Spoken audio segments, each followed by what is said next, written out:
Cheers, brother. Cheers, man. It's on and popping. We ready?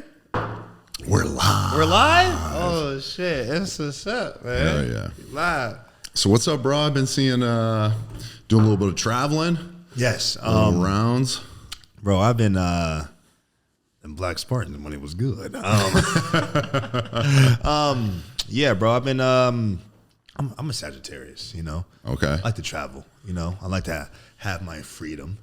And, yeah, bro, I was in New York, Philly, and went to Miami. So I've been in New York, Philly, Miami. Where else have I been?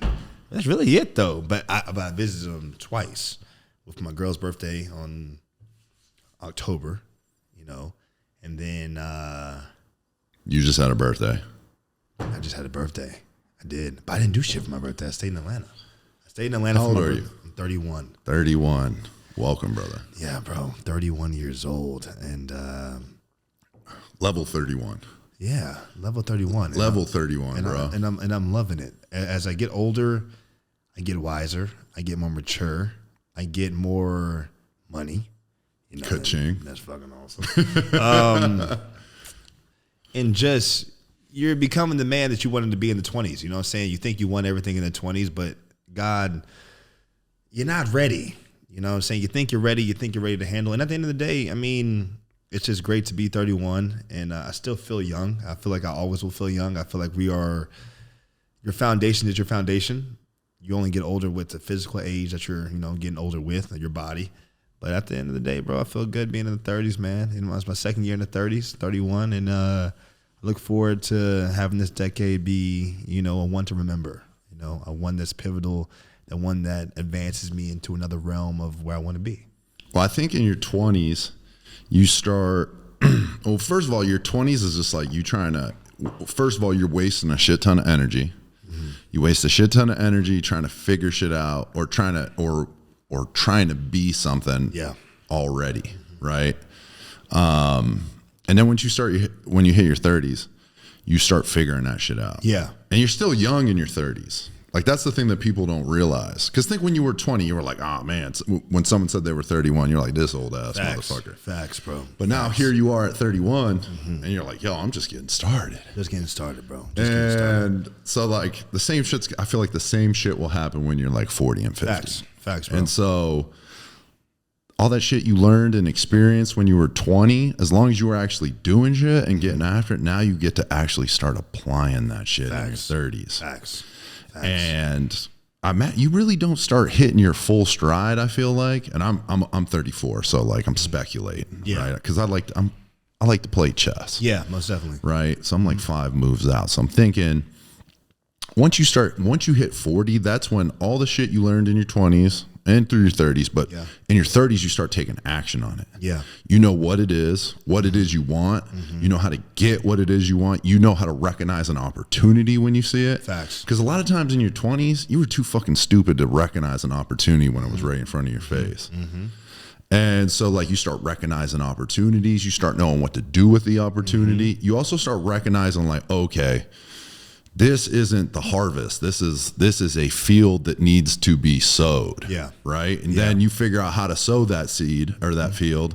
And then you're like, okay, well, this thing ain't going to be ready for like 5 years, but I need to plant this seed, put a little water on that thing and let it do its thing. Definitely, bro. And I feel like your 30s, that's kind of at least for me, that's where I feel like I'm at right now. No, definitely, bro. I mean, like I said, just turned 31, so it's like I said, my second year in the 30s, bro. But I just know that, piggyback to what you said, bro. Really, everything what you said, bro. I agree with everything, bro. I think we had this misconception, like you said, even when I was 15, 16, thinking that 30 was old, you know?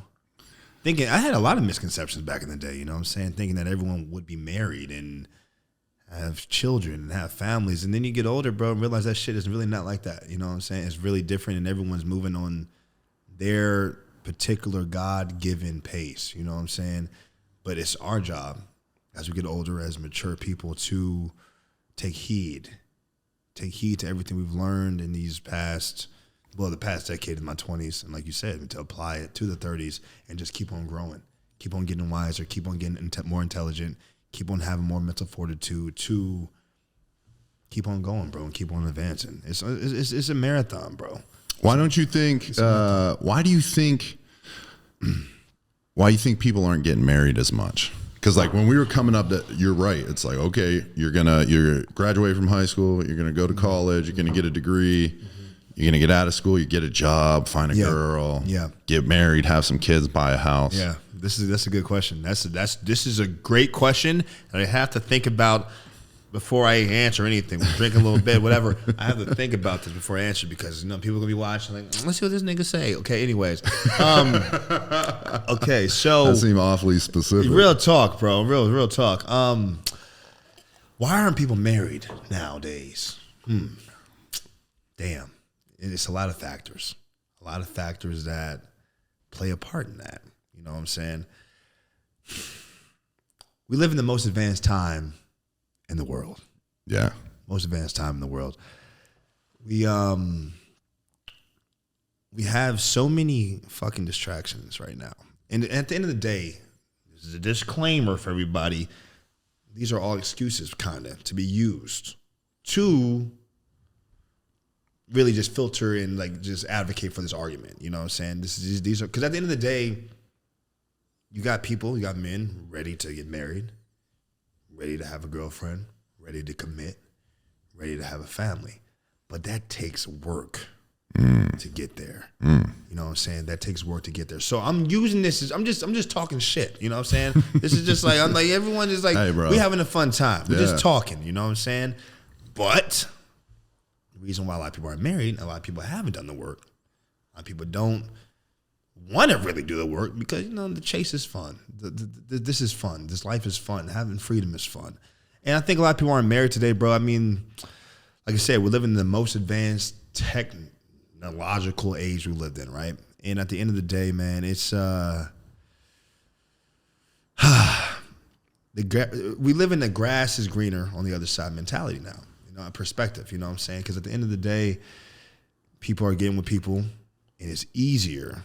Very, very easy to be done with a person quicker. All right. Once that honeymoon phase wears off, you start seeing somebody else off in the distance. You're like, you know what? That's what I'm saying, bro. She's shinier. You know what I'm saying? It's people aren't. I mean, I think back in the day, I think people still had to deal with a lot of bullshit in the 70s and the 80s, 90s, 2000s, whatever, before social media.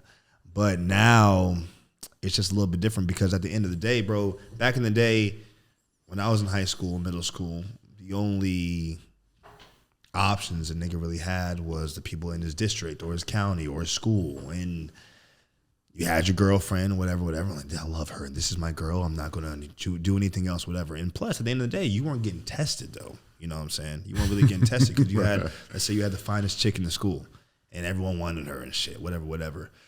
And even if she got on your nerves, when she gets on your nerves or whatever, you're like, oh, she's still the baddest nigga. I got the baddest bitch in the school. I'll make do what it do. But nowadays, it's so easy to have access, the click of a button. You can get on dating apps. You can go on Instagram, social media, whatever, and see girls in Miami, see girls in L.A., see girls in Dubai, see girls in Mexico. I haven't done this, matter of fact. But I'm saying it's so easy to be like, damn, she bad as a motherfucker. God damn, man, she got that shit. My girl ain't got that shit. And that tricks the mind. You know what I'm saying? Right then and there, you're planting a seed in your mind like, there's better out there. And at the end of the day, I feel like it really depends if you have something good. You know what I'm saying? So some motherfuckers ain't got shit. Yeah, go out and go get another motherfucker. You know what I'm saying? Because sometimes the girl that they with really ain't shit. But I think the reason why people aren't getting married is sometimes people do have something good. But then they think, since they've seen something that is better and more shinier, that they don't want to make that commitment or take that next step with their person because I'm not ready. I got to see what else is out there. And at the end of the day, usually if you have something that's real, it's better just to stay with the person that's real, bro, because it's hard to find real. It's hard to find genuine. It's hard to find authentic, especially in today's age of women, right? And in today's age of men, you know what I'm saying? So Looks fade, bro. It looks fade, bro. You know what I'm saying? You got to be locked in with your person. You really got to be locked in a way, not just like, yo, she cooks for me, she cleans up. Nah, nigga, not that. Any girl can clean and cook and fold your fucking laundry, nigga. Anyone can be your mommy, but you got to really connect with someone on a spiritual level, a mental level, emotional level that is priceless. You got to be a priceless love to really stay with somebody, and I feel like it's not easy to find that in today's age because so many people are moving on a superficial type of way. You know what I'm saying? It's very superficial, very just not. It's not. It's like the foundation is sand. It's not built on rocks no more. You know what I'm saying? The foundation is built on sand of how people are. You know what I'm saying? The individuality of somebody, of what they have to offer is like. You talk to somebody, you can really talk. Your energy knows. A person who really has good energy is meditating, doing what they got to do to be like individually good. The energy knows off top if someone's dope or not. Boom. I can tell you a fucking you just. I'm not gonna say nothing, but you're not for me basically because a lot of girls be fine. Got ass, titties, fit down, you bad.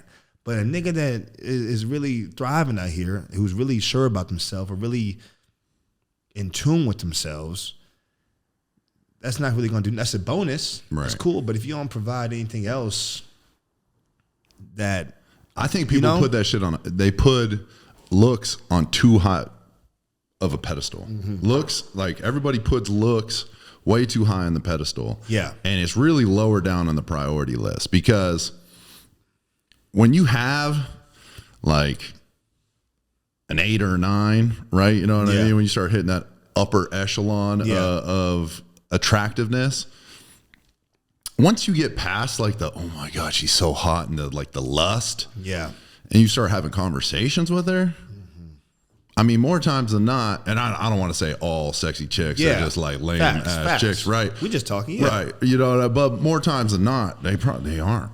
You know what I mean? They ain't. They're not. They ain't holding. Because this is the thing. Is she going to meet you where you're at? Is she, like you said, the energy? Are you guys on the same path, and are you guys going to be working towards the same things? Now, that doesn't mean that you or her both have to like converge into one person, right? She can still have her thing, you can still have your thing, but do those things align with each other? Facts. Do they work together? Facts. Does her strengths overlap your weaknesses, and do your strengths overlap her weaknesses? Mm-hmm. And do you help each other bring up each other's weaknesses? Facts, bro. Right? Facts. Sometimes that chick with that big fat ass and them big titties and that pretty face, she doesn't have the emotional capacity to meet you there. Facts, bro. Right? And so like when the looks fade, when you get past the lust, you're just stuck with this chick, right? Stuck with the chick. You're stuck with this chick wherever she's at, right? And if where she's not at isn't at the place where you need it to be to evolve as a person, you're just gonna be in a toxic relationship. I'm telling you, bro. That is so fucking true. And then another thing too, bro, is like I see all these checklists of things, and people love talking about it. I see it all the time. This relationship conversation is brought up in so many podcasts. I hate it. Exactly, I hate it. I hate it, bro. We real niggas. We gonna talk about it a little bit different. Okay. You know, so we're gonna give it a little bit of different taste. J12 on the show now. I'm on the show. You know what I'm saying? It's a little different. It's just like you cannot go off by a checklist, bro. I'm watching this show right now called Too Hot to Handle on Netflix. I don't know how I got on this shit, but I was bored.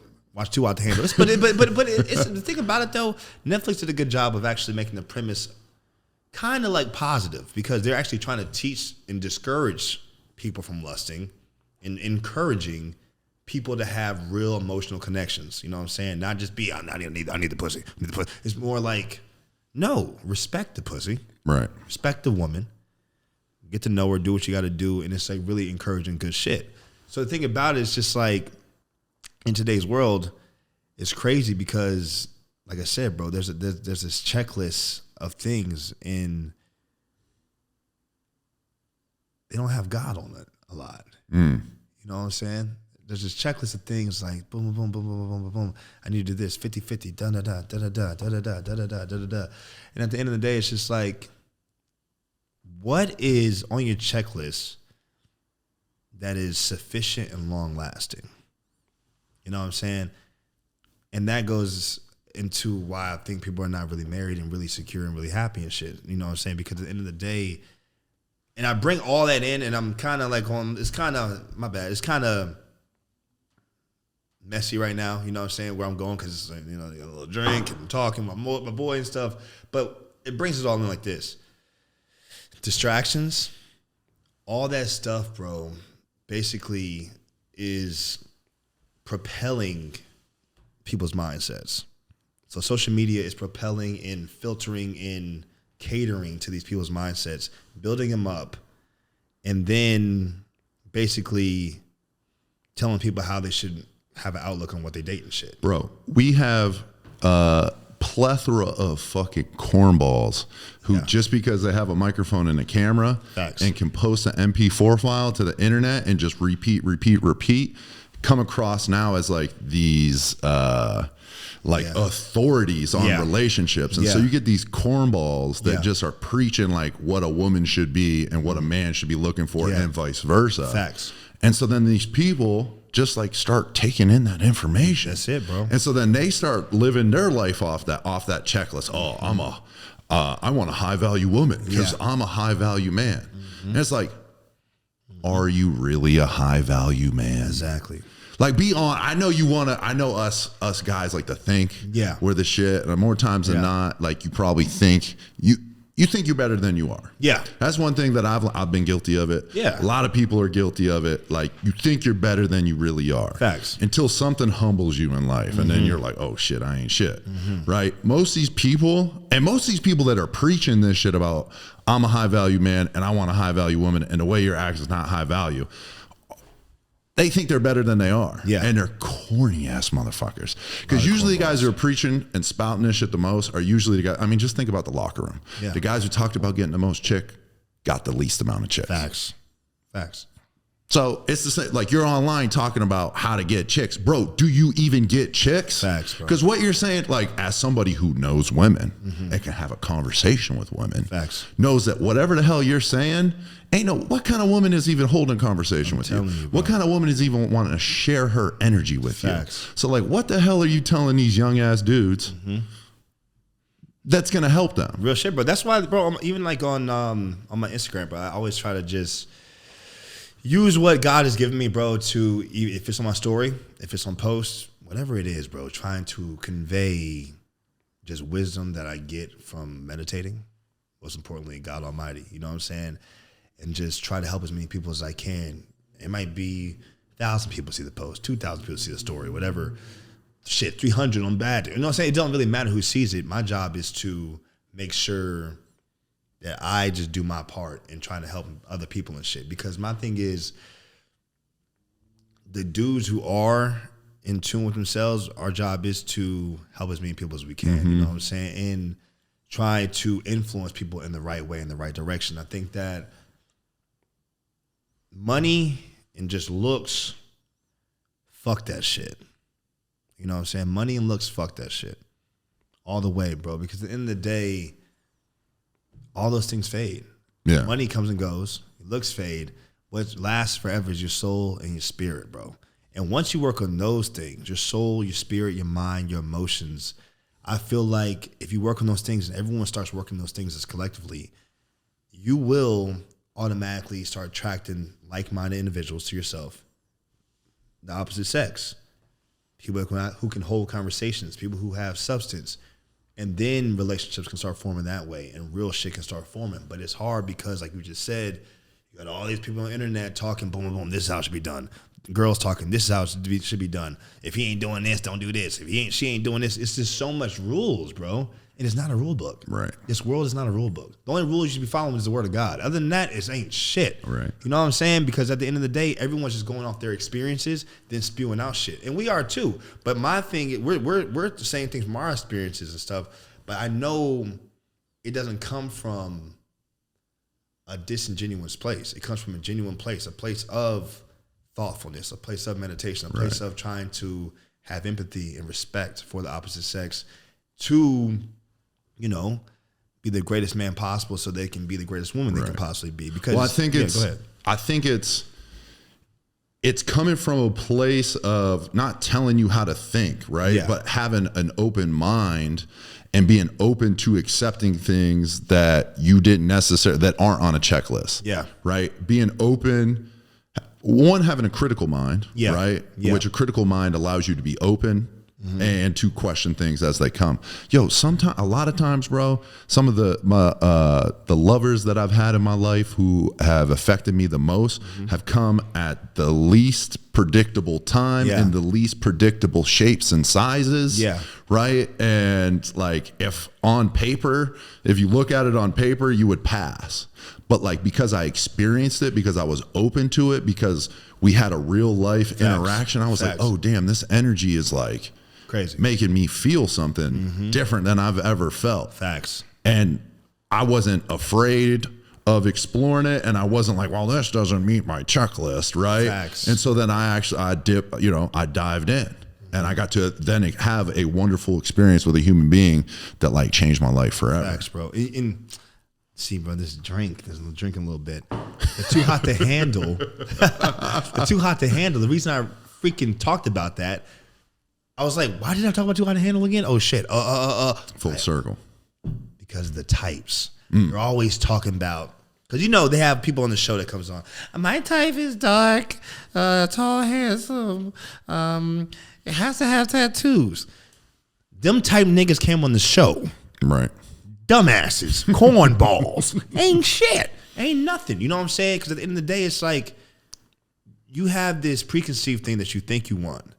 But like you said, bro, it comes at inopportune times, bro. Because at the end of the day, we're really souls and spirits. We can't control how we look. My motherfucking mom and dad had me. Did I control if I was black? No. I control if I was a good-looking nigga like this? No. You a sexy motherfucker. Right. 6'7", bouldering, cock diesel motherfucker. Could you control that? No. But what you can control. Sound like a fucking football coach. Your effort? No, but never talk. What you can't control, effort, character, attitude. What you can't control, though, really is just your soul, bro, and your actions and your energy and those things that make you who you truly are. This is just a shell. You know what I'm saying? But who we truly are is how we treat people, the energy we give out, all this other stuff. So you can have all that shit, bro, the checklist, boom, boom, bada, bing. But at the end of the day, you really becoming in love with the soul, bro, and a spirit. Yeah, you got to be attracted to somebody. I mean, yeah, you got to be attracted to somebody at the, minimum. But still, I feel like if people just moved off their soul and their spirit, people would find true love. And I think there'd be more relationships, and this goes full circle, then there people be more married. You know what I'm saying? But like you said, bro, it's so many people chiming in on this shit, and there's so many voices. Who do you listen to? And that's why it's important to talk to God, because he's the king. Meditate so you know yourself. Affirmations, whatever you need to do to work in your internal to know yourself, because it's not about half and half and becoming whole. It's about being whole and meeting another whole and working on the same goal and become the shit that way. Right. You know what I'm saying? Everyone thinks like, yeah, she's going to build me up and I'm going to become somebody. No, you got to be the shit already. Right. And that's why I feel like girls who are the shit, you kind of are intimidated by it. And then niggas who are the shit, men who are the shit, girls are intimidated to come to them because it's like, dang, he kind of on his shit. He doing things that are different than the normal high-valued man that's preaching on Instagram and shit nowadays. You got to have that. Man, fuck the money, bro. Fuck the money going to come. But these girls are like, no, he ain't paying. And I understand. You got to, and that's why it's important to know yourself so you can filter out the dumbasses. But there's some guys who are going to come who ain't got the money. But they the shit. The money going to come. Yeah. But you got to just have that patience, because some people will leave somebody, get with a rich nigga who really don't give a shit about him. Right. And then lose something good with the good guy who was going to get the money. Right. But then didn't get with him because you are so busy listening to what the bullshit is on the internet. Because sometimes, dude, in that situation, your love as a woman, this is speaking from a woman to a man, as a man who's experienced love from a woman. That love and support from the woman to the man when the man isn't like super, his status isn't, high and his bank account isn't high, right? But he's got his shit together. You guys vibe right. The energy's right. Mm-hmm. Your love and support allows him to get to that next level. I'm telling you. Right. And so then you build a relationship together. You actually build something, and now you have skin in the game. Facts. Right. Facts. And when you have skin in the game with somebody, it strengthens the bond. Facts. And then marriage is just, to me, I feel weird about marriage. Yeah. Because marriage, and I'm thinking about a marriage from the sense of signing a legal document the government and having the government. Because to me, I want the government out of as many things as possible, right? Protect my amendments, right? Protect my rights. Yeah. And make sure no foreign invaders come. You know what I mean? That's really all I want from the government. Mm-hmm. I wouldn't say I'm quite libertarian, because I do like some social programs that we have, and I think they're necessary. But for the most part, I want the government minimal as possible. I definitely don't want you motherfuckers in my relationship. But the bond that you build with somebody when you actually build a relationship like that, when a woman holds space for you to become the man you're supposed to, and then in return somewhere along the way, you're, as the man, are going to have to hold space for her to become the woman that she's going to need, right? It's all seasons. It's all, because sometimes you got a girl, right? You got a woman? I don't know if I'm blowing up your spot. I don't know. We can always add this shit if we need to. Yeah. But yeah, I got a girl. So there's going to be she's holding it down for you, right? Right? Yeah. There's going to come a season where it's going to be your turn to hold it down for her. Yeah. So that she could go out and thrive and do her thing. Most definitely, bro. Right? It's a team, bro. It's a partnership. Partnership team shit, right? Bro. Yeah, let's talk. And so the 50-50 thing, like you brought up, I hate that shit. Yeah. There is no 50-50. It's 100-100. I'm coming and bringing 100% of Dan Matha, and you're going to bring 100% of yourself. I'm telling you. And then we're going to come together. That's it. Right? At full capacity. I'm telling you. That's it, bro. And, yeah. you just be a team. Because just when you're partners and when you're a team, it's just like fucking a football team or a basketball team, bro. A sports team. And when teams first get together, they ain't necessarily a good team. Not necessarily a good team. Might not mesh together, might not win games. Exactly. But on the horizon, you're like, okay, if we hit these practices, we work hard, we communicate with each other, we watch film, we do this, we start communicating with each other on what needs to change, what's working. Now we start getting more reps together. Now we start getting more what's the word? Cohesion, right? We're cohesive together, right? We're meshing, and it builds. It builds, bro. Right? And it's just like you said, it's hard work. Hard work. It's time in the game. It really is, bro. It's like you want to start a business, you want to start a relationship, it's all the same shit. Yeah, bro. You got to be super intentional. You got to know what you want. You got to know who you are, and you've got to be willing to put the work in when shit goes rough. Facts, and it's bro. going to go rough. Definitely is, bro. It's not easy, like you said. It's not easy, but you got to find the one that's worth it. You know what I'm saying? Yo, so how do you make you brought up about knowing yourself and God, and talking to God, and I wanted to ask you, how do you talk to God? How do I talk to God? Great question. Talk to God, bro. Man, God. Yahweh, Adonai, Yeshua, Yahushua, whatever you want to call him, because there's some people that are so technical, God is just a literary term. Because my boy Q Carlos, so shout out Q Carlos, man, Black Spartans cast member, he be getting on to me, God is not, you know what I'm saying? I be chilling, you know what I'm saying? But yeah, God. Bro, I talk to God. Well, in the original text, it's Yahweh, right? Yeah, Yahweh. Yeah, Yahweh. You know what I'm saying? Adonai. There's so many names that God has, and so many meanings that His names have. Right. God. You know what I'm saying? But at the end of the day, I say Yeshua, Yahushua for Jesus and shit. You know what I'm saying? But God, how I talk to God, bro, I pray and just communicate. I'm always in communication with God. God is the reason why. And people who see this and people who follow me on Instagram, they say, man, he talks about God a lot. Because I really believe God's the reason why, bro. God's the reason why I'm able to do the minimal things. The minimal things. I think sometimes we are so, this is our life and you're so used to this life.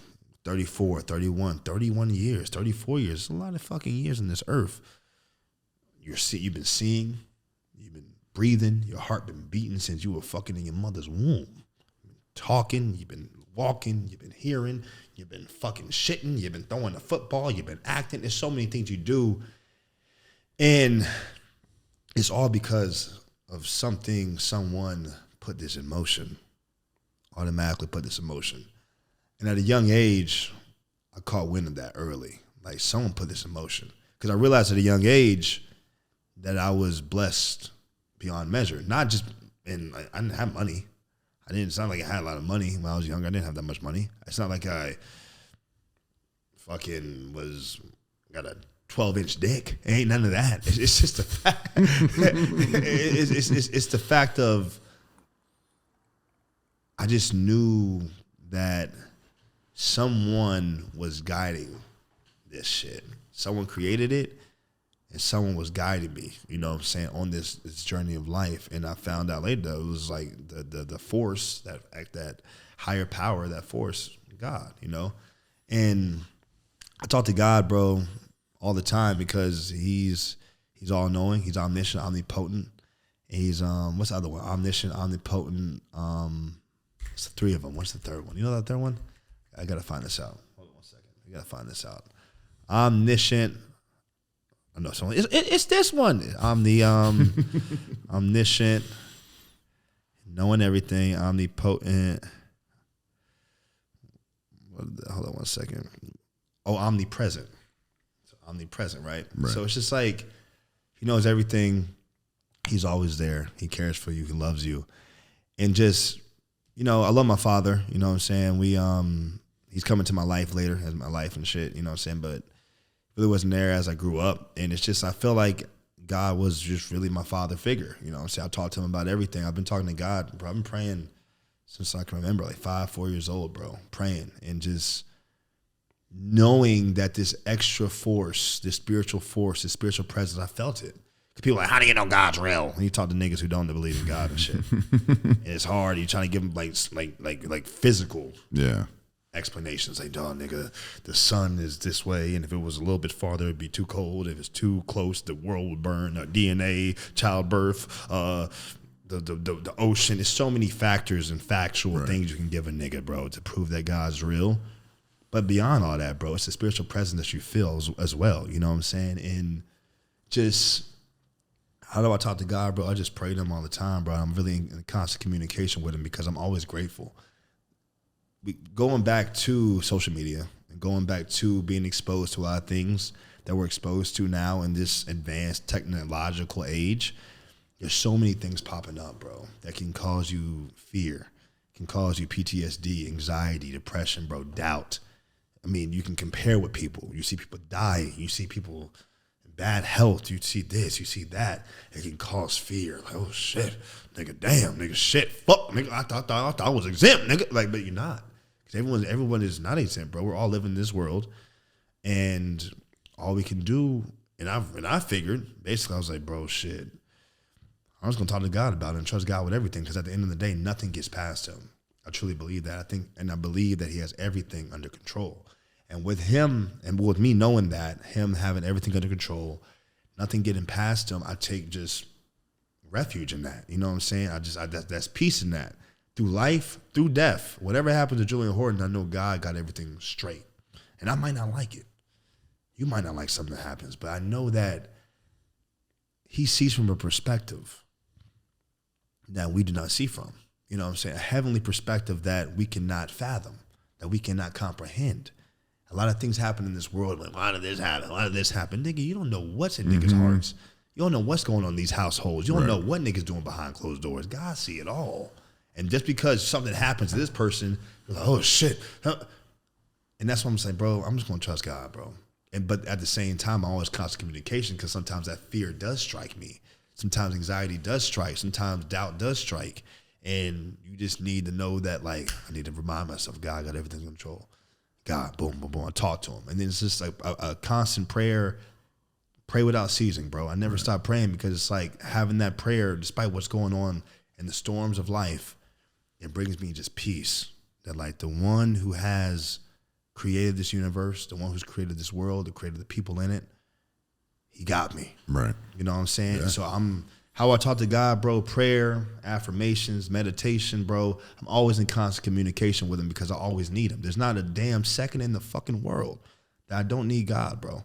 And I think what I want to do, and I know we're going to touch on the act and all the other shit, but what I want to do in my life, bro, would just be a testament to his greatness. That's all I want to do.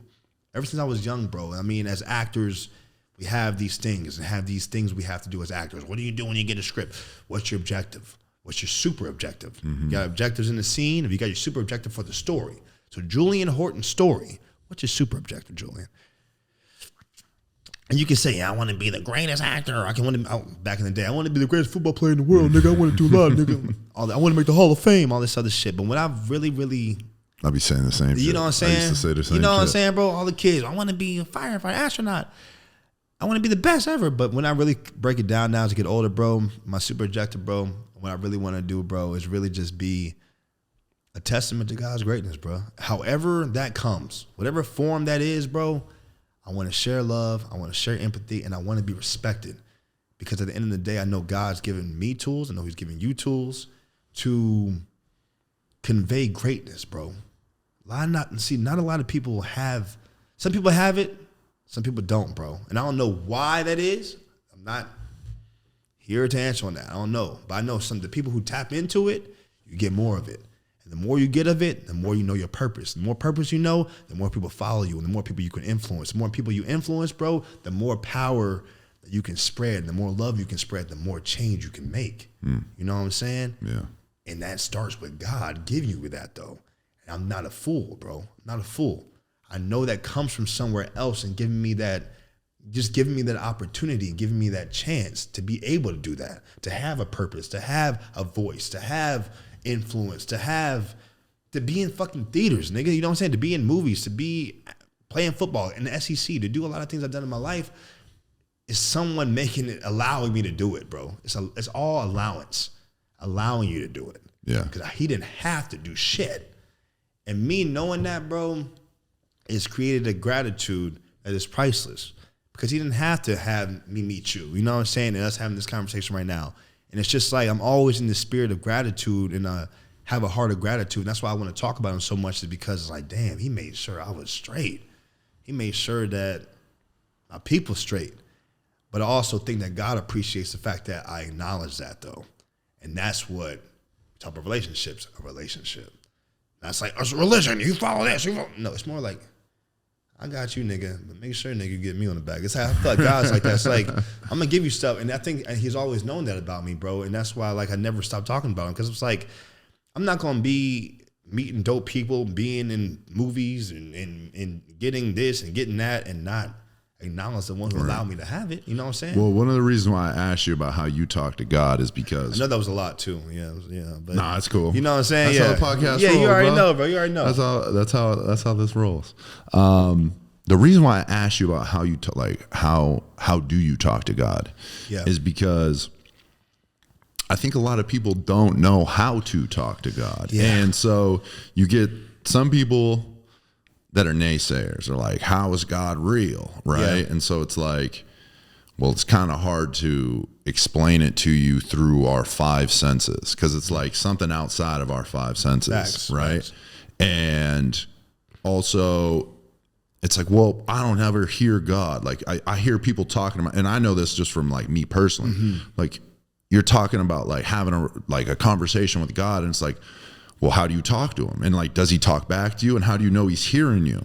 Yeah. But it's like anything at first, it's going to be clunky, right? So like, it's going to feel weird having a conversation with God. It's going to you're going to feel like maybe you're not necessarily connected or able to hear what like God is saying to you. But through practice, right? Like at least me personally, I have found that it gets easier, right? And you start seeing in different places. You start seeing how he talks to you, because he's not necessarily gonna be like, yo, Dan, I need you to get your ass up and do this. You know what I mean? I need you to raise X amount of money to feed people on Thanksgiving, right? You know what I mean? I need you to do this. And you know, sometimes it's like there's the breadcrumbs of life that get laid out in front of you. I'm telling you. And so it's like, because one of the things I always ask God is, give me the knowledge to understand your message. That's good. You know, like help me see your message, feel your message. Because like, if I don't ask for those things, if I'm not working on those things, I'm gonna miss it. Facts. And I have missed it, right? And I've been fortunate enough where he's come and knocked me over the head, you know, metaphysically, metaphorically, maybe metaphysically as well. Yeah, facts. And so it's that's why I asked that. And that's where, like, for me, because I used to be a guy that wasn't spiritual. Yeah. Right? I used to be a guy, I was one of those guys, prove God is real. I got kicked out of third grade art class because I argued with Colleen over God not being real. Yeah. Like, started like trying to like convince everybody in the class that God wasn't real. And like, as I've gotten older, I've had this like longing, or this weird pulling motion towards God. Right. And it initially started as spirituality, and then it like has grown over the past like 7 years, right? And I've just, you know, little by little have been like listening and following these breadcrumbs and like building my relationship. I'm telling you. So like, I always like to talk to people on like how, like what, especially someone, you know, you said you've been doing this at a very young age. So I always find it very interesting how people talk to God. What's your relationship with God? Because like to me, it helps me. No, it's dope, bro. Because at the end of the day, so you said when he tries to get you to see something, sometimes you miss it.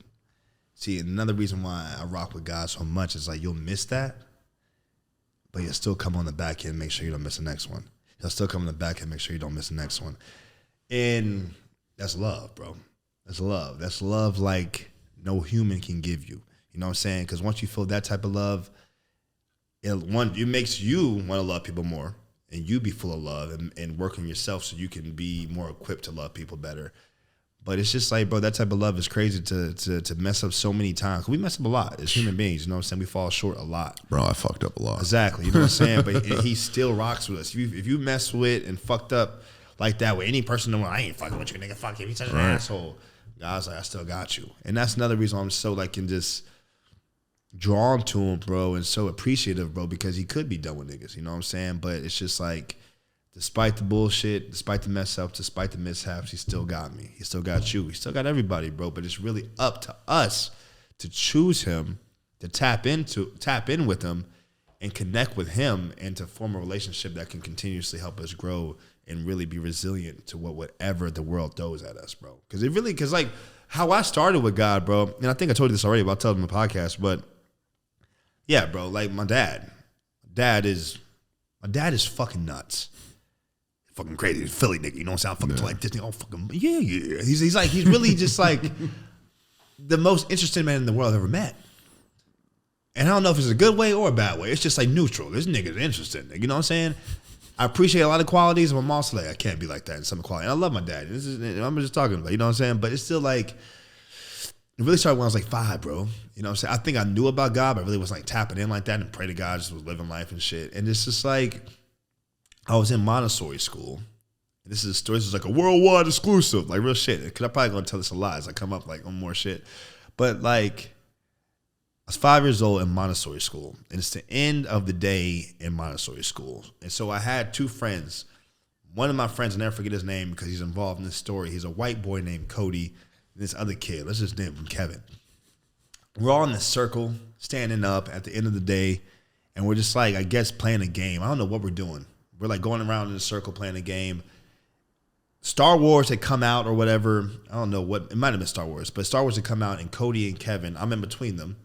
Cody and Kevin are playing like doing like lightsaber shit, you know what I'm saying, to each other. I'm just like chilling and stuff. Like, these two white boys crazy. You know what I'm saying? Paying my fucking, no, I'm just minding my business. Not really paying attention to them like that.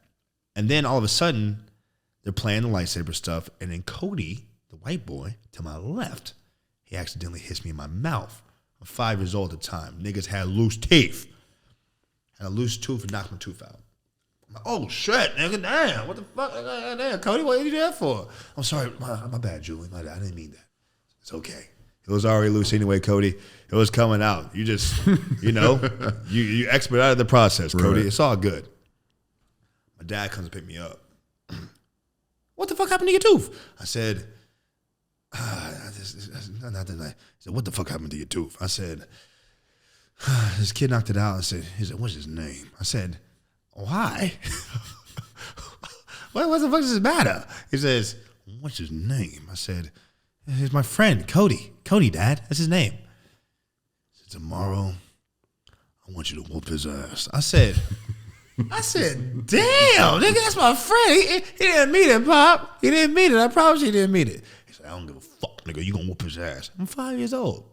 I go home to my house and shit. I go to my mom, like, Mom, Dad's trying to get me to beat this nigga's ass and shit, basically, you know what I'm saying? She's trying to get me to beat up my friend Cody. He's like, well, why you gotta do that? Whatever. It's like an argument and shit. Whatever. Basically, I can't sleep that night. All I'm thinking about is like, this is how I think my anxiety started, bro. Real talk. Like, it starts young. Like, the basis of people's whole lives start when they're young kids. We get on that too. But like, parents. Yeah, it starts really young, bro. Your parents, how you grew up, how you thought about yourself, it bleeds into your adult life. You know what I'm saying? But this is where I think my anxiety started, bro. Like fear of my dad. And it gave me fear of life. You know what I'm saying? But this is where it started from my dad, bro. And basically, I really couldn't sleep that night. I'm like, oh my gosh, I really got to like beat up my friend tomorrow. Like, how am I going to do this? We've been friends for like a year. And when I'm 5, you know, I'm a peaceful guy. I don't want to fight nobody. So I really couldn't sleep. The next day, he wakes up, you ready? I said, but I was like, I got to play this role. This is when my acting came in. I was like, yeah, I think I'm ready. I was like, all right, your brothers are joining you too. My fucking brothers got to come and shit. I got 4 siblings. My 2 brothers, though. Zah, my little brother, he's 3 years old at the time. Then my older brother is like 13, 14. Like, don't y'all niggas got school or something, nigga? Like, why I got to come and see this shit? Like, nah, they all coming. I'm like, okay. So they're in the passenger seat, and my older brother's like, shit, nigga, you ready? I'm like, of course not, nigga, but don't tell him. So anyways, we get close to the school. It's like a 30-minute drive. I remember stopping at the gas station. It's just so funny. I remember stopping at the gas station, bro, and then like, I'm like, Dad, I don't think I can do this. It's like, listen here, motherfucker, you better fucking be able to do this shit right now. I ain't fucking playing with you. Don't fucking play with me. I said, okay, I'll do it, Dad. I'll do it. I promise you I'll do it. Anyways, I said, how do I do it, though, basically? He's like, I don't know, just fucking figure it out. I said, you want me to go in there and just go in there and punch this nigga for no reason? What do you want me to do? He's like, I'll figure it out. And then my brother's like, you try to get him behind a water fountain or something. I'm like, nigga, shut the fuck up. I was like, hold up.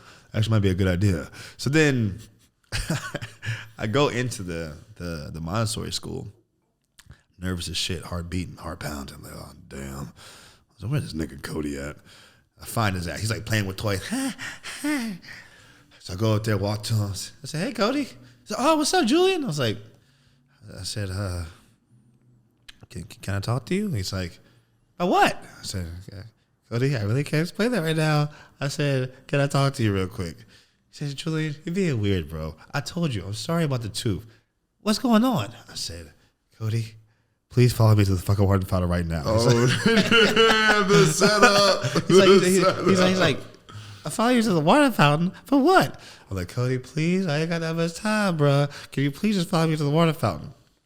This nigga's being just like, he's not wanting to come to the water fountain with me. This is from what I remember. He's not wanting to come to the water fountain, bro. Lo and behold, boom! Door kicks in. My dad's in he's in the school. Damn. In the classroom. 5-year-olds. Montessori school.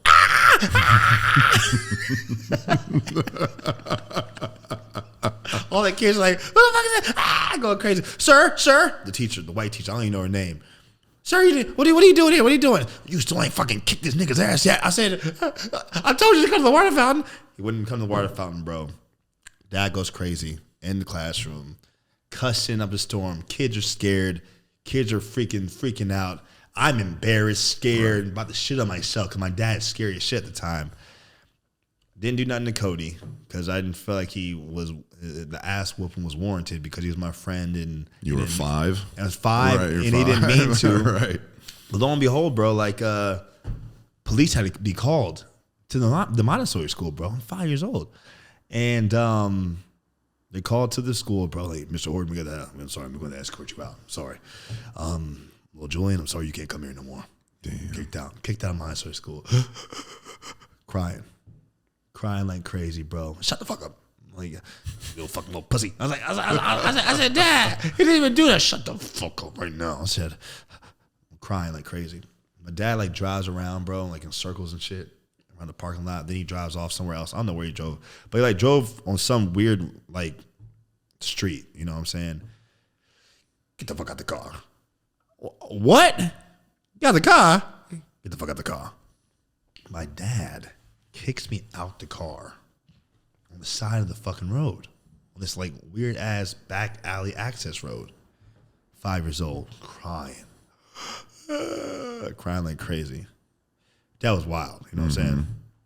And don't be mad I told this story because this is a funny story. Anyway, this all comes down to this full circle of this. I'm like crying my eyes out, right? Crying. And I'll never forget it, bro. It's like, I looked up in the sky. It's a clear blue day. Clear blue day. I looked up in the sky, I'm crying, and all of a sudden, and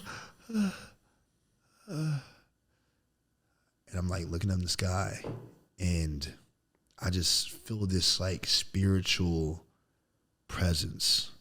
Like you said, this tug. I feel it. And it's almost as if there was a voice and a force saying, don't worry, I got you. I got you. And literally from that day on, bro, I've been in constant communication with God from that day. So it's like it's crazy because God, sometimes there's positives and negatives, you know what I'm saying? There's positives in a negative situation. I was in a negative situation, but it brought me to a positive that changed my whole fucking life. And to really becoming who the man I am today and believing that this force was kind of like already letting me know that like your dad really not going to be there. I'm taking over as your father. Trust in me and you're going to be straight. And I was. And then I got back in the car. My dad came back around. I was like, get in the car. So, I was like relaxed and reserved. I said, maybe we should go to a Christian school. My mom looked up a Christian school. I got back. And then I went to Greater Atlanta Christian School in Norcross, Georgia from 6 years old till I graduated high school. All my best friends are at GAC. I got the same best friend from that day I walked in the first grade classroom. I sat down to this guy. His last name was Hebert. So that's a peculiar name. He said, hi, I'm Bo. And it's not Hebert, it's Abear. Been my best friend for 26 years. Damn. Right, well, 25, we're 31, you know what I'm saying? But I've been rocking with him since we were 6 years old. My brother, I'm about to go to Bahamas with him next month. You know what I'm saying? So it's like, I was like, yeah, God's real. He's just this force, whoever had me, who calmed me down in that moment when I looked up at the sky, he's real.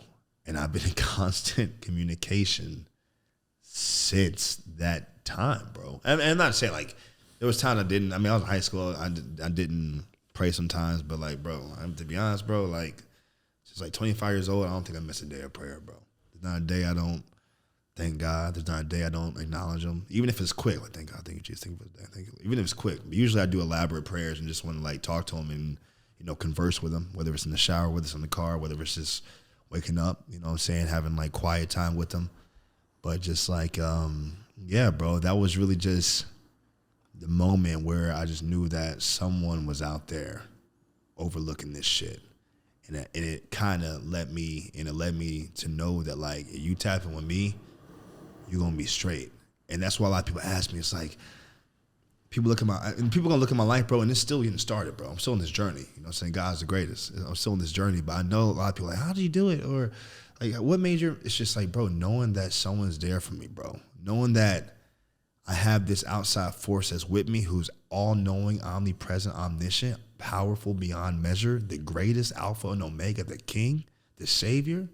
Knowing that he's with me, bro, gives me confidence, bro. Not confidence, confidence. Confidence in knowing that. I've never heard that. Yeah, you know what I'm saying? Confidence in knowing that, like, as God's with you, because at the end of the day, bro, we're human. You know what I'm saying? We have human emotions. We have human thoughts. We have human behaviors. You're going to go through anxiety. You're going to go through depression. You're going through stress. Go through doubt. Our job is how do we react to that thing? And how do we combat those feelings and emotions? And everyone has different ways of dealing with that shit. And that's why the world's a wreck sometimes. People go to drink, people smoke, people fuck, people do a lot of things, bro. People cope in different ways. I ain't gonna lie, I'm not perfect. I've drank and shit, but I really haven't used that to like, yeah, I gotta drink my pain away. No, but I haven't done that. I drink to have a good time, but if I ever do drink, I've chilled on it a lot, but I'm just chilling. But I've always just, God got me. I go to God as my remedy, you know what I'm saying? Because it's like, why wouldn't I? That's my whole thing. Why wouldn't you?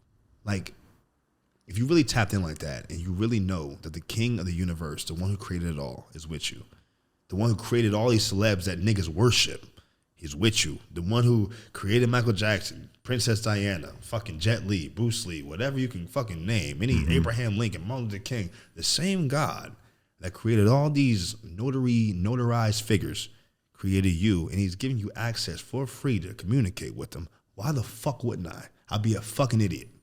And that's how I live my life, bro. I feel like, bro, I'd be a dumbass, bro, not to go to the person that created all this shit, bro. Why wouldn't I want him on my team? Why wouldn't I want him on my corner? And with him in my corner, I know that I'm straight, despite whatever I fucking may face in this world.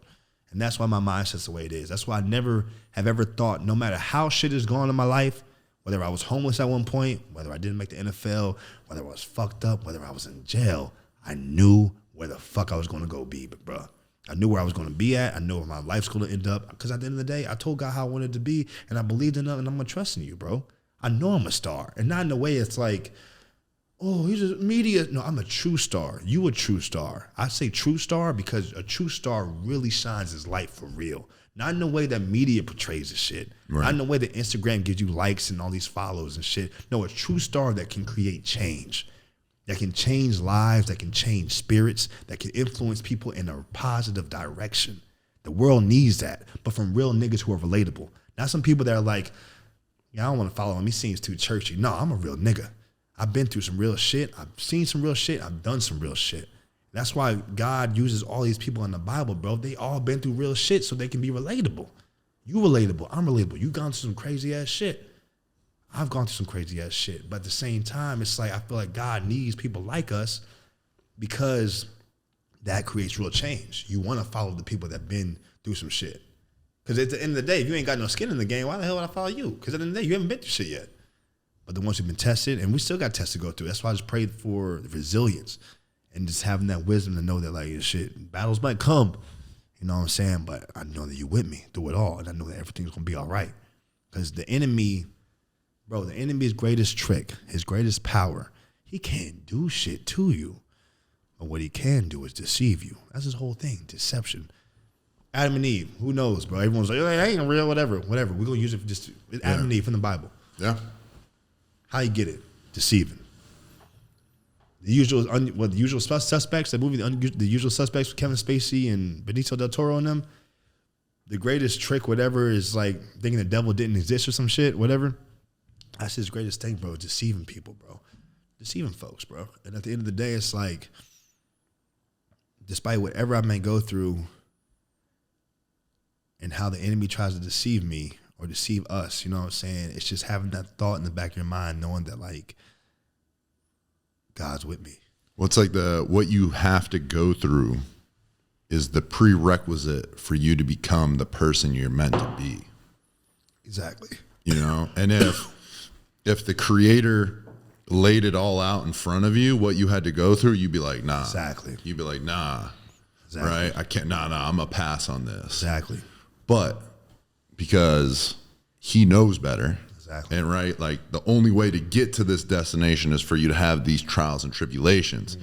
And as long as you trust in the process, always keep faith in yourself and in the Creator, you're going to get there. Because I believe that every single person is given a mission, right? You're given a task by the Creator, and it is your job to find out what that is and nurture it, right? And live it out. That's how you honor Him. Facts. Is through that communication with Him, that relationship with Him, figuring out what your purpose is on this planet and maxing that thing out. Right. Yeah. And so like, you've got to go through the trials and tribulations, because I always look at this, and I'm sure you have, and you can experience this or have experienced this. I look back on some of the fucked up, because it's funny. You and I have similar dads in terms of like crazy, like just crazy ass motherfuckers. Anybody who knows my pops, same shit. One of the most interesting people I've ever met. Not always in a good way. Yeah. You know what I mean? But just like you said, just is interesting. I look back on my childhood, and like on paper, you'd be like, yo, that's not ideal. Right. And there was a time I used to be sad, bro. I used to be sad about how I was living, how I came up. Like, why me? Why do I have to go through this shit? And like, I went to a school where people had much more than I did, because like football helped elevate me into this position. So I'd like see these people go over to my friend's house, and these big nice houses and these cul-de-sacs and shit, and subdivisions. And I'd be like, you know, like I would see all these things these other people had and like how good they had it. And I feel sorry for myself. But like now I look back and I'm thankful for all the hardships I went through. I'm thankful for all the trials and tribulations, because it has hardened me, right? And not hardened me as in like shut me off from feeling, but like hardened me to be able to endure the hard times that are yet ahead.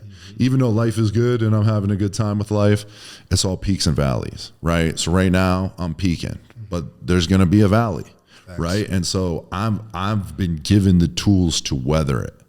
And it wasn't until enough time had passed that I was able to take a step back from the timeline that was my life and look at it and be like, oh, that had to happen for me to be here, right? That had to happen for me to become the football player that I needed to be, right? So then I could go to college at this particular school and meet this particular person who 10 years later came into the picture and helped me with something else beyond that point, right? The way the strings all connect, you can't predict or understand until after they happen. So it's like, that's why you just got to trust the process. That's all you got to do, bro. But a lot of people don't do that, though. It's hard, bro. It is hard. It is hard. It's very hard. Because faith is blind. It is, bro. It's very hard. And that's why I think also, like, I'm in constant communication with them too, bro, because it's like, being a person that has aspirations and dreams, something that you're shooting for, you obviously want that, you know what I'm saying? And at the same time, you see so many things happen. Rest in peace, Takeoff, you know what I'm saying? You see people who had aspirations and dreams, they shit cut short. You're like, damn, that could happen to anybody. You know what I'm saying? And that instills fear. Doubt sometimes. Like, shit, what if something happens? You know what I'm saying? It's like, God, please, God, please, God, please, God, please don't let it. But it's like, it's actually got to be the opposite, exactly. Though. Instead of coming from a place of fear and scarcity, you got to come from a place of like joy and abundance. Because at any second it could be over. Exactly. And there's a lot of us, and I've been guilty of this too. Like, motherfuckers think they're Superman. You're gonna live forever. And I promise you, I don't care how big or bad you are. It could literally like this. It could be over at any second. Real talk. And so like, but like, I think that it should free you. It should free you. Because then it's like, okay, well, all this other shit doesn't really matter. How much money I got doesn't matter. Like what kind of clothes I'm wearing doesn't really matter. What matters is I've got a limited amount of time. Am I doing the things that fulfill me? Right? Like, have I found my purpose? Because usually the shit that fulfills you, people are like, why do I like this? right? Like, why do I like working out so much? Yeah. Why do I like teaching people how to work out? I don't like just training people, right? I like to teach people how to connect to their body, right? And learn how to hone and use their body in a way that they've never been able to before. That's the shit. Why do I don't know why I fucking like that shit, bro. Yeah. You know what I mean? But I do like that shit. So I follow that shit. And that's one of my purposes is to like teach a person a greater connection to their body, because the physical body is a key to the mental and spiritual gateway. So like my gift is to teach people how to hone into their physical craft so then they can later one day, like the initial benefits of that is, okay, you're going to get stronger, healthier, live like a higher quality of life, look better, right? Yeah. That's the surface level of what's happening from that. Yeah. But what that actually ripples into is a greater mental health space, right? And then it allows you to then enter the key into the doorway that is the spiritual, right? And so like we all have different like likes and desires. Yeah. And so you have to follow those things because they're going to lead you to what fulfills you. And what fulfills you is usually your calling. That's so true, bro. That's so true. There's no fear. Right. No need Yo, for you're fear. an Atlanta native? Atlanta native, bro. There ain't too many Atlanta natives around here. Not too many, bro. I was born in Philly, raised in Atlanta, bro. Been here, my whole life, bro, until I went to the University of Arkansas to play football. You know what I'm saying? What'd you play? Receiver. Razorbacks. Who was your coach when you were there? Had 3 head coaches. Damn, that Sucked. But it was still a good experience. Bobby Petrino and John L. Smith, Brett Bielema. You know what I'm saying? Who's your favorite of the 3? Favorite of the 3? That's a crazy question. I really you know, bro, they all 3 of them had different specialties that they had, you know what I'm saying, that were really dope, you know what I'm saying? So I don't even know if I had a favorite. I know Brett Bielema was a more, I was on with Coach B for like 1 year, you know what I'm saying? Right. I was recruited by Bobby P. Okay. Spent 2 years with him. John L. Smith took over for Bobby P. after he left. And John L. Smith was there the whole time, though. You know what I'm saying? So he was a special teams coach. John L. Smith was fucking hilarious. Hilarious old man, great guy. But Bobby P, that's gonna sound crazy because Bobby P he's gotten better because he got grandkids now and kids. I think it's like with Saban. I think Saban's just chiller now. Like back in the day, like when I was getting recruited by Saban and all them, they were so like intense. Now you can see Saban on the sidelines. Like he loses, it's more like it's like, bro, it's human nature. You've done it so much. Yeah. You get Bobby Petrino has grandkids now. Your heart just softens a little bit. Bro, I be saying this. Anybody, as they get older, they start getting soft. Yeah, a little bit, bro. A little bit. Getting softer. It's a little bit, but it has to. I mean, you're not going to be hard your whole fucking life till you're 80, 90. So I'm just like, bro, they get a little bit chiller. But Bobby P was a hell of a coach, though. Hell of a coach, bro. He led us to some great seasons, man. He, offensive mastermind.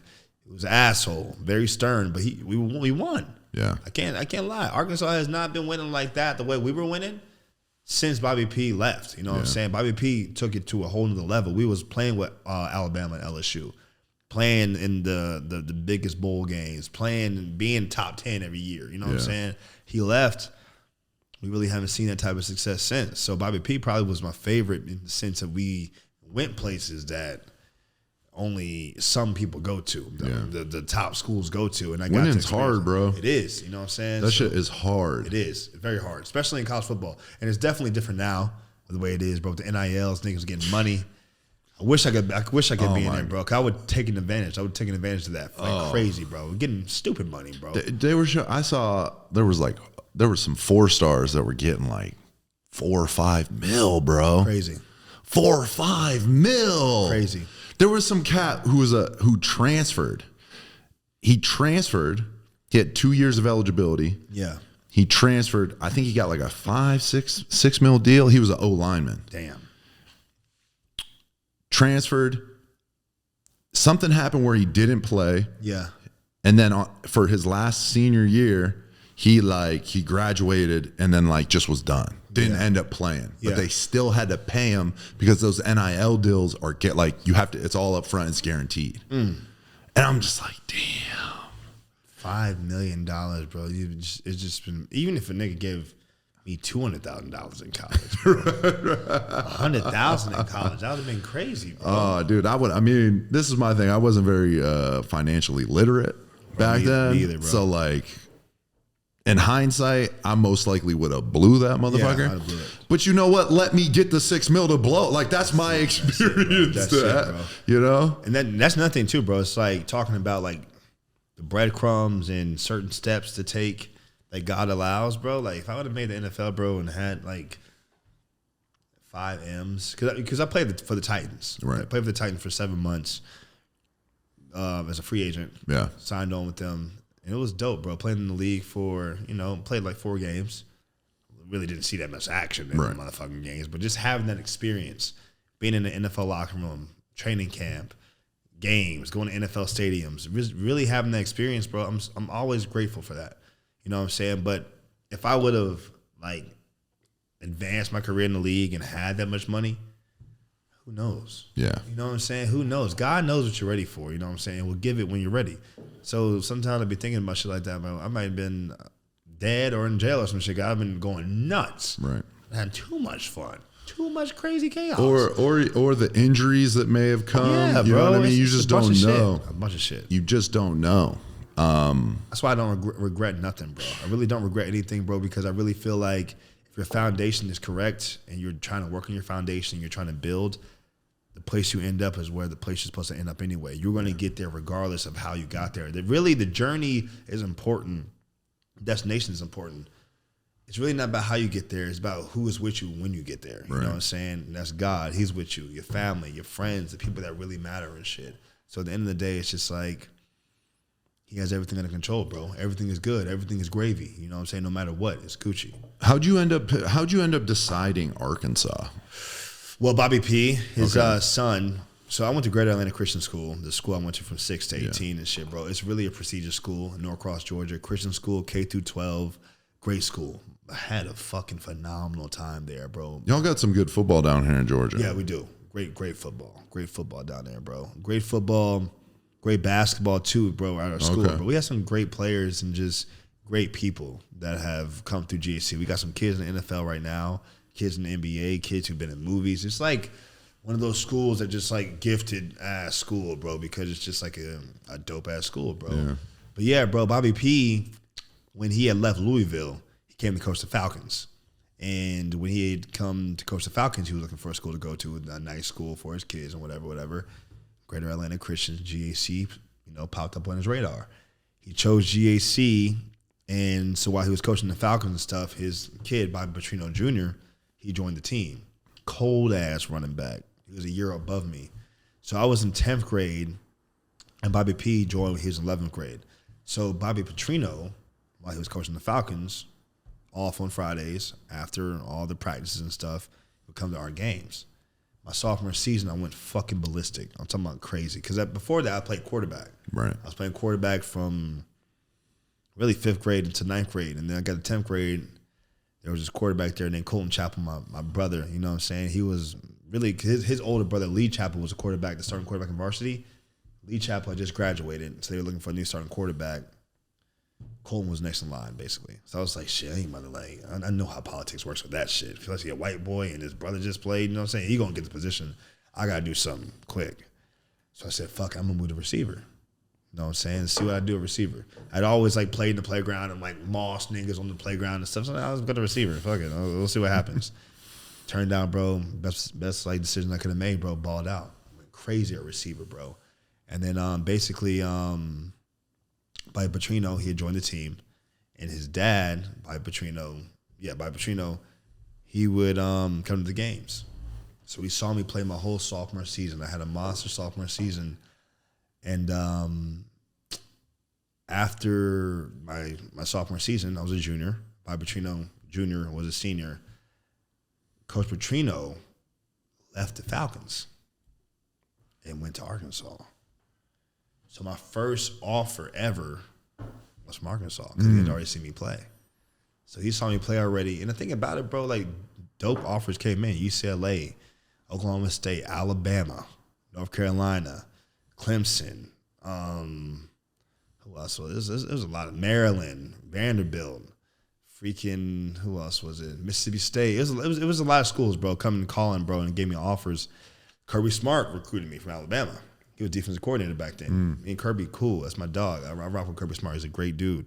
But I chose Arkansas because of the familiarity I already had with Bob Petrino Jr. and just knowing them already because he went to my school. They had just switched to Nike. When they were recruiting me, they had the best passing offense in the SEC. Yeah, the Nike year is the shit, bro. Shit, bro. They were Adidas. They were Adidas before that. They switched to Nike, bro, and I was just like, that's how Pitt was. When I first got there, first year at Pitt was Adidas, and then after that deal was up, and we got to Nike, and I was like, it's crazy. Crazy. This is Adidas bullshit the fuck up out of here. I'm telling you. But yeah, bro. Yeah, so that's how I ended up Arkansas. But how did Pitt happen? So, and how was that, bro? Being at Pittsburgh Panthers? Yeah. How was that? Pitt was like so I fell in love with like the school and the city, to be honest with you. Yeah. The recruiting coordinator was the defensive coordinator at the time, Paul Rhodes. Okay. That sounds familiar. Yeah, he was the head coach at Iowa State. Well, my first year at Pitt, he was at Pitt, defensive coordinator. After that, he got offered the job as defensive coordinator for Auburn. That's why. And this was like right after Auburn had beat Alabama on that like field goal, that missed field goal, remember? Oh, yeah. And so like, it was a major upgrade in pay. So he took that job. And then he was at Auburn for a year. And then he was the head coach at Iowa State. Okay. For a good bit. Now, I'm not sure where he went after that. Yeah. But he was my guy. I just like really clicked with him. Yeah. Because Pitt wasn't even in my top like 10 at first. Yeah. Because I had quite a bit of offers come through, and you play what position? Offensive tackle. Offensive tackle. Yeah. Like in high school, I was 6. Basically size I am like now, 6'7". Damn. I was 6'7", like 310. Damn. Right. So were you like Jack like this? Or you like a little bit bigger? Yeah, I wasn't quite. I mean, I'm definitely not like I am now. Yeah. But I started working out when I was like 11. So I hit the weight room like as soon as puberty hit. And I try to tell young cats all the time, start lifting when you're young, because you like use those hormones to your advantage. Because like, how when you first hit puberty as a dude, it's literally like you're on a steroid cycle. Yeah, facts. The amount of testosterone that's running through your body is like an obscene amount. Yeah. Like you will never have that much testosterone running through your body. Facts. So like when you start training, right when puberty hits, you just get full advantage of just max testosterone. And so I started training. I got fortunate enough to have a really good strength coach that I started training with. And then I just like went to Taco Bell after every session. Yeah. Just eat a fucking Bel Grande meal, 10 bean burritos. Yeah. Nacho Bel Grande, you know what I mean? Hit a quick 4,000 or 5,000 calories. So I was like big and strong, but I definitely wasn't, I never was a fat lineman. Yeah. But I definitely wasn't lean back then. Once I got to college, I started dialing in my nutrition, and then I really started humming, because then I got back up to 300 and was like stacked. Yeah. Even as a lineman. Yeah. Not as lean as I am now, because like when I ended up playing, when I started going out for the Bengals, I got up to like 325, and I was like 18% body fat, 325. Just, I mean, being big, and like I've just always ate really well. Other than in high school when I was eating all that taco. But like I always ate well, so I've always held my weight pretty well. But I was just like big and strong, and very aggressive. Like I've always had, because I had a crazy ass dad. That like, I had a crazy dad and I had a crazy grandfather. And so like, I remember my first year playing football, like pee-wee football, 6th grade. I was not playing. Yeah. And I was just like riding the pine, getting like the mandatory 4 plays that you have to get. And was like 4th game into the season, and I remember my grandpa just being mad as fuck at me. I'm already knowing. Mad This as is Pennsylvania, fuck. right? Yeah, Pennsylvania, Yeah. Erie, Pennsylvania. And I'm driving home, and he just starts like motherfucking me. Telling me I'm soft. Some Billingsley shit. Oh, bro. Telling, basically. Yeah, facts. Telling me I run like a girl. Yeah. Telling me like I'm not tough enough. I'm not this. I'm not, just like going off. Then Your granddad did this. this is my granddad. Your This, dad this is my dad's dad. So was your dad around too? We're doing Yeah, this? my dad was around, but at this time, so this was like a weird transition period in my life. I had moved out of my dad's house, moved in with my real my mother, and then because my dad moved away. Yeah. And then I didn't want to move. It's a wild ass fucking story. Yeah. But basically, I was just like, yo, I don't want to move with you. I'm going to move back in with my mom because I had just finally started playing football, and I'd always wanted to play football. Yeah. People in my family weren't. I was the only athlete, Facts. which is like crazy because they would have all been great athletes if Facts. they would have played sports. A bunch of big motherfuckers like me. Yeah, that's crazy. Yeah. And so I was like, yo, I don't want to move with you guys. They moved to like South Carolina. I was like, yo, I don't want to move. So I moved in with my mom. My grandpa, my dad's dad, and my dad's mom, my grandmother, I was really close with. Yeah. Especially my Nana, my dad's mom. My grandpa would just take me to practice all the time. So he would watch me at practice, all that. And so he just had enough of me just like not playing, just start motherfucking me. Yeah. And then out of nowhere, just swerves across like 4 lanes of traffic, drives into this like onto a field, like Catholic school football field, like little like elementary school, like little peewee with the field goals that have like the 8-shaped field goals, you know? Yeah. Drives up into the field, parks, and like he's like, yo, get out. And like we get out, he just has me start running these drills. Just has me running. He's like has me running with my hands all like bald, terrible running form, not actual running form, like not holding the potato chip, facts. not at like a 45-degree angle, you know, knee over toe, striking on Yeah. it, just like not like close your hands, run, and just had me running, hitting, tackling this dummy that was in the field, like this metal like sled, just hitting for like an hour after like this game. Get back in the car, still motherfucking me. Get home. I'm like, I go in the house, I'm like crying and shit. I'm like, I'm fucking done. Yeah. Fuck this. I was like, I'm fucking done. I'm not playing football no more. Yeah. My Nana's like, what's happening? Facts, She's bro, like, facts. she's like, what's going on? She starts yelling at my grandpa. telling and you. then she starts yelling at me for saying I'm going to quit. And she was like, you're not quitting. Like, you're going to practice, like, blah, blah, blah, all this. And I was just like, I don't even really remember like the week between that Saturday and then the next practice on like Monday or Tuesday. Yeah. I don't remember what happened or what I was thinking or feeling. I just remember going to practice and I just remember like some sort of switch just like clicked.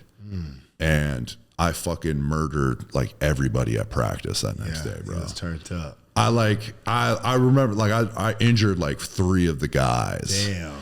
And ever since that moment, I had like I realized that I could take all the hurt and aggression that I had from my life and actually like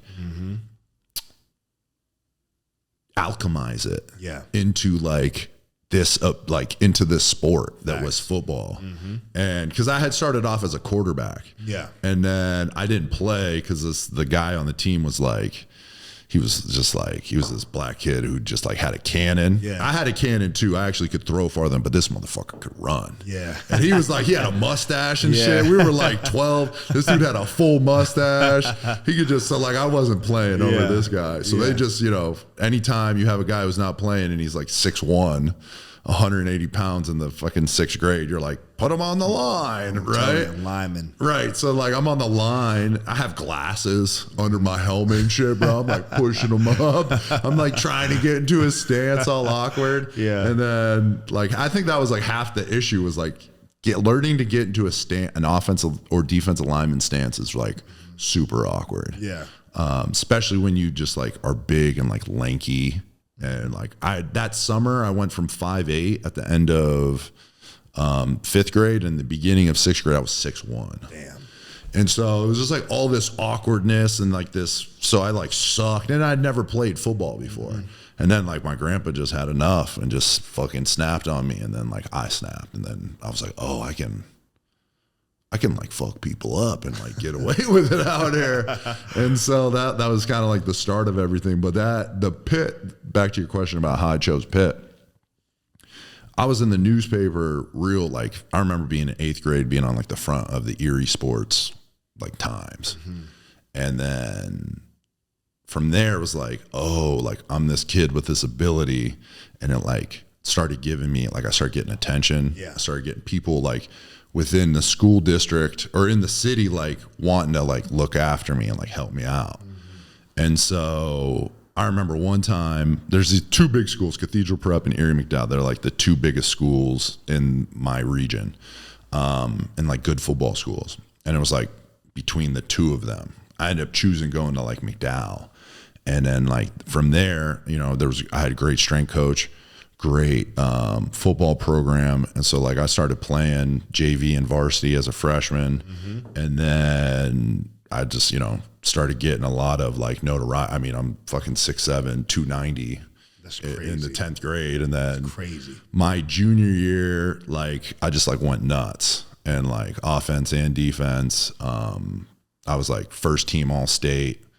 And so then like as soon as I could start getting offered, all the offers just started like rolling in. Because at that time you couldn't get offers until after like January mm-hmm. of your junior year. Mm-hmm. But there was another kid, Kyle Mitchum, who was a big time recruit when he was a senior when I was a freshman. And so schools would come and see him. Mm-hmm. And when they would come and see him, they would just like happen to just stroll by. They would just, they knew they would just happen to stroll by my classroom and like just so happen to have a conversation with me. So like there was like this talking process that started happening before that. And so, you know, Michigan was on the top of my list. Iowa, because I was a big fan of how they played offensive line. Facts. That outside zone, and they had a great strength coach, and I was just like, oh, it's a pro style system, and I was just all eyes for me were like on the NFL. Mm-hmm. West Virginia actually was a top school in Georgia, and then I think Michigan State as well. And Virginia, oddly enough, was in the mix. I really liked their offensive line coach. So like Big Ten and ACC. Yeah. Yeah. So it was like, those were like my big schools that I narrowed it down to. Yeah. USC didn't offer me. If USC would have offered me, bro, mm-hmm. I would have went to USC. I'm already knowing. Because for whatever reason, and I don't feel this way now, but like when I was younger, I always wanted to move to California. Well, I'm telling you. Always wanted to move to California. I mean, shit. USC? Now, though, I definitely don't want to move to California. I'll visit, but I don't want to fucking live there. You already know. So then I was just like, that was like my list. And then out of nowhere, bro, Coach Rhodes came into the mix and like slowly started winning me over.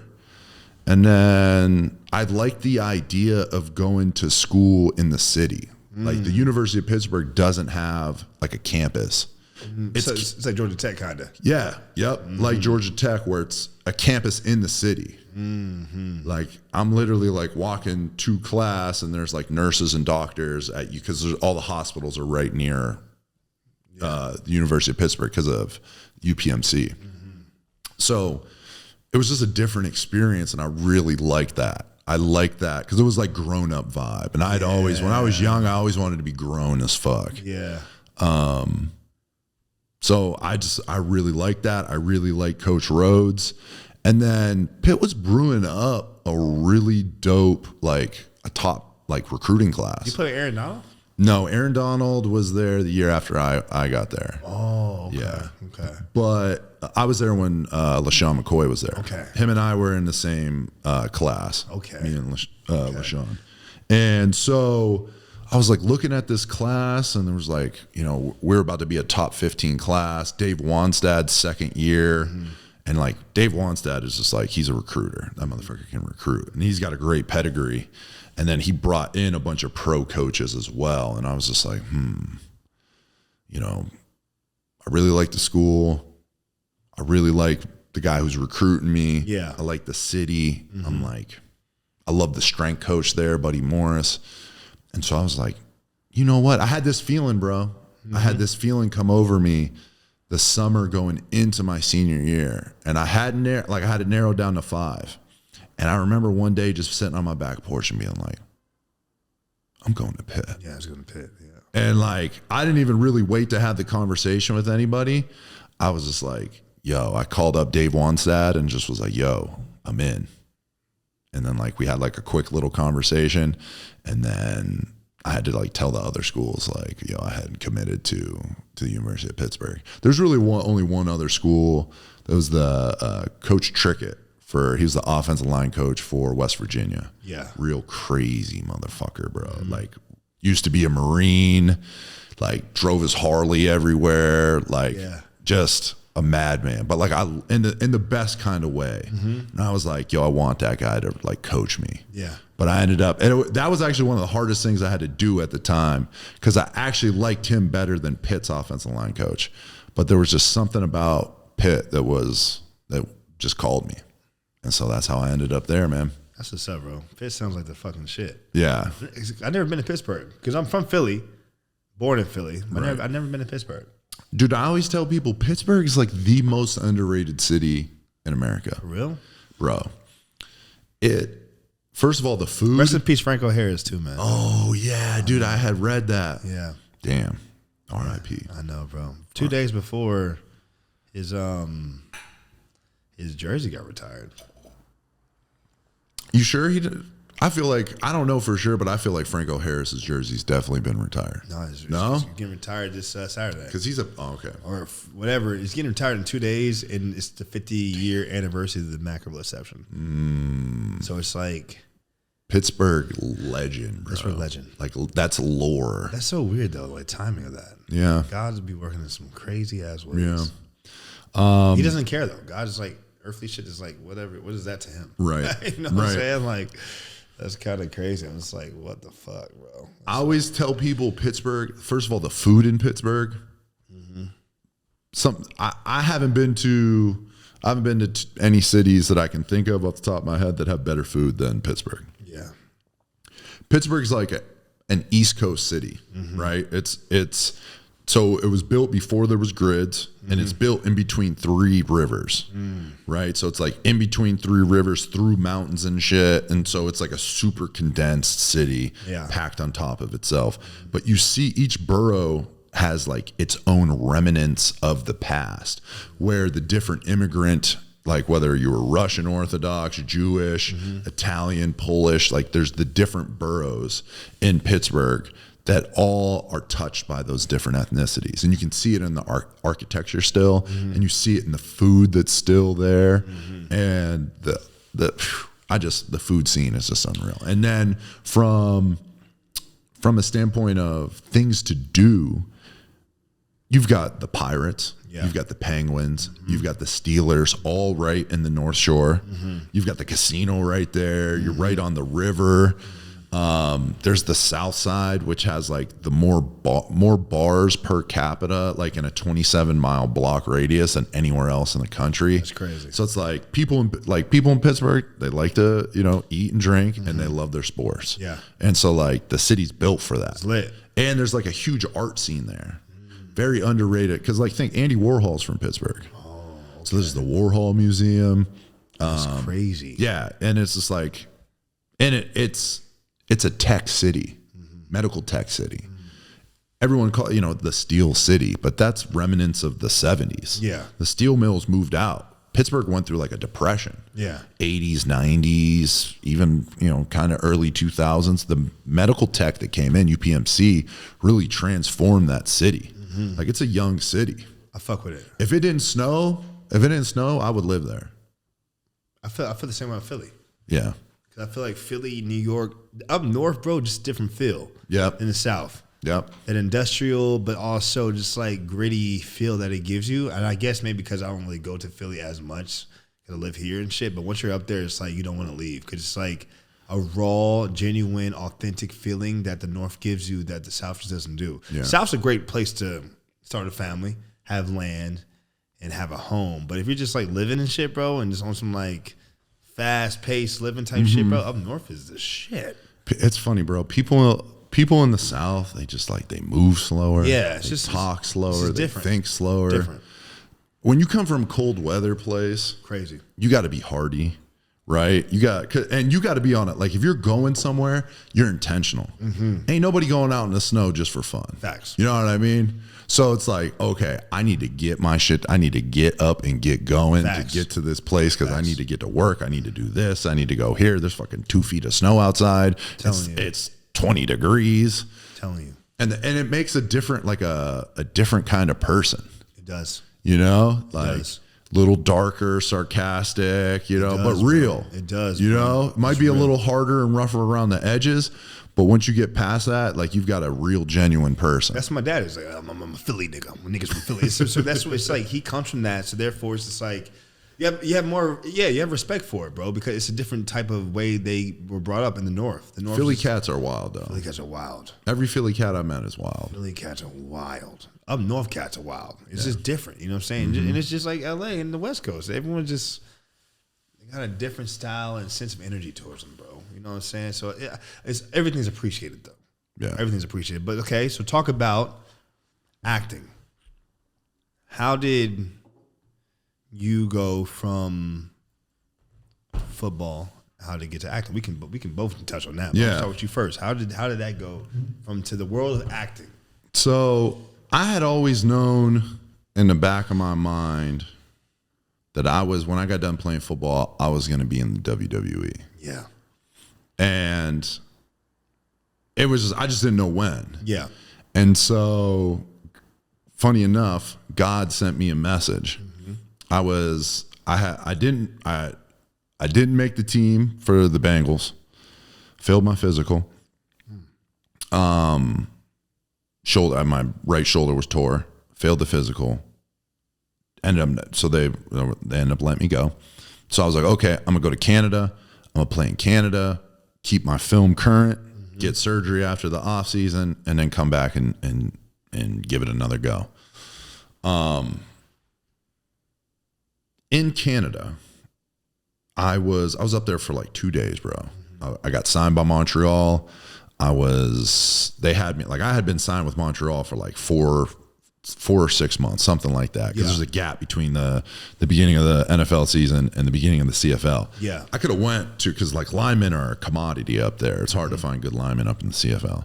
So they were like, I found a team right away. I was like, yo, Montreal. I was like, let's go to Montreal. They had a good history and the city was dope. And I was just like, let's go to Montreal. Yeah, facts. So I get up there, first day, physicals, paperwork, bullshit. Second day, they had install. We did walkthroughs, all that. Getting ready for the third day, where we had pads on. Yeah. And I was like, all right, I'm going to go to bed early, get ready. So I go to bed and I had this dream that I left Montreal and started wrestling. And then I wake up, 6:30, check my phone. I got like 6 missed calls and like 15 text messages from the general manager, Jean-Marc. And I was like, there was potential of a player strike up there. Yeah. And if there was a player strike, they had to send all the American players home. So I was like, damn, they must have striked. So I hit up Jean-Marc. He was like, yo, get into the facility. I get into the facility, and essentially they cut me. Yeah. And I was like, what? Make that make sense. I haven't even done shit. And he's like, well, one of our wide receivers has turf toe, and it was Marty Gilliard at the time. And he was like, but it's only a 6-week injury or six week injury, so we're not going to release him. We need space, and you're the only American offensive lineman that we have, and so we're cutting you, and we're bringing in another wide receiver. And I was like, what the fuck? Fuck Canada, bro. Yeah, facts. I mean, fuck this fake ass Canadian football bullshit. Yeah. 12 guys on the field, everybody in motion. I didn't know those 12 guys. 12 guys on the field? 12 guys on the field, 3 downs, not 4 downs. What? The field, each end zone is 20 yards instead of 10, and the field is 10 yards wider. That's kind of crazy. And the field goals are on the goal line. Yeah, I seen that. So, bro. It's just kind of it was so weird. It would be second down, and I'd be on the field. I'm like going back to the huddle. They'd be screaming, putt, punt. I'm like, what the fuck are they yelling punt for? And then the punt team, I'm like, oh, I've got to sprint off the field. The field's extra long, so I got to sprint extra hard to get off. That's crazy, bro. So I'm in the airport drinking some airport beers because I'm like, damn, bro, I got cut and I didn't even get to do nothing. Mm-hmm.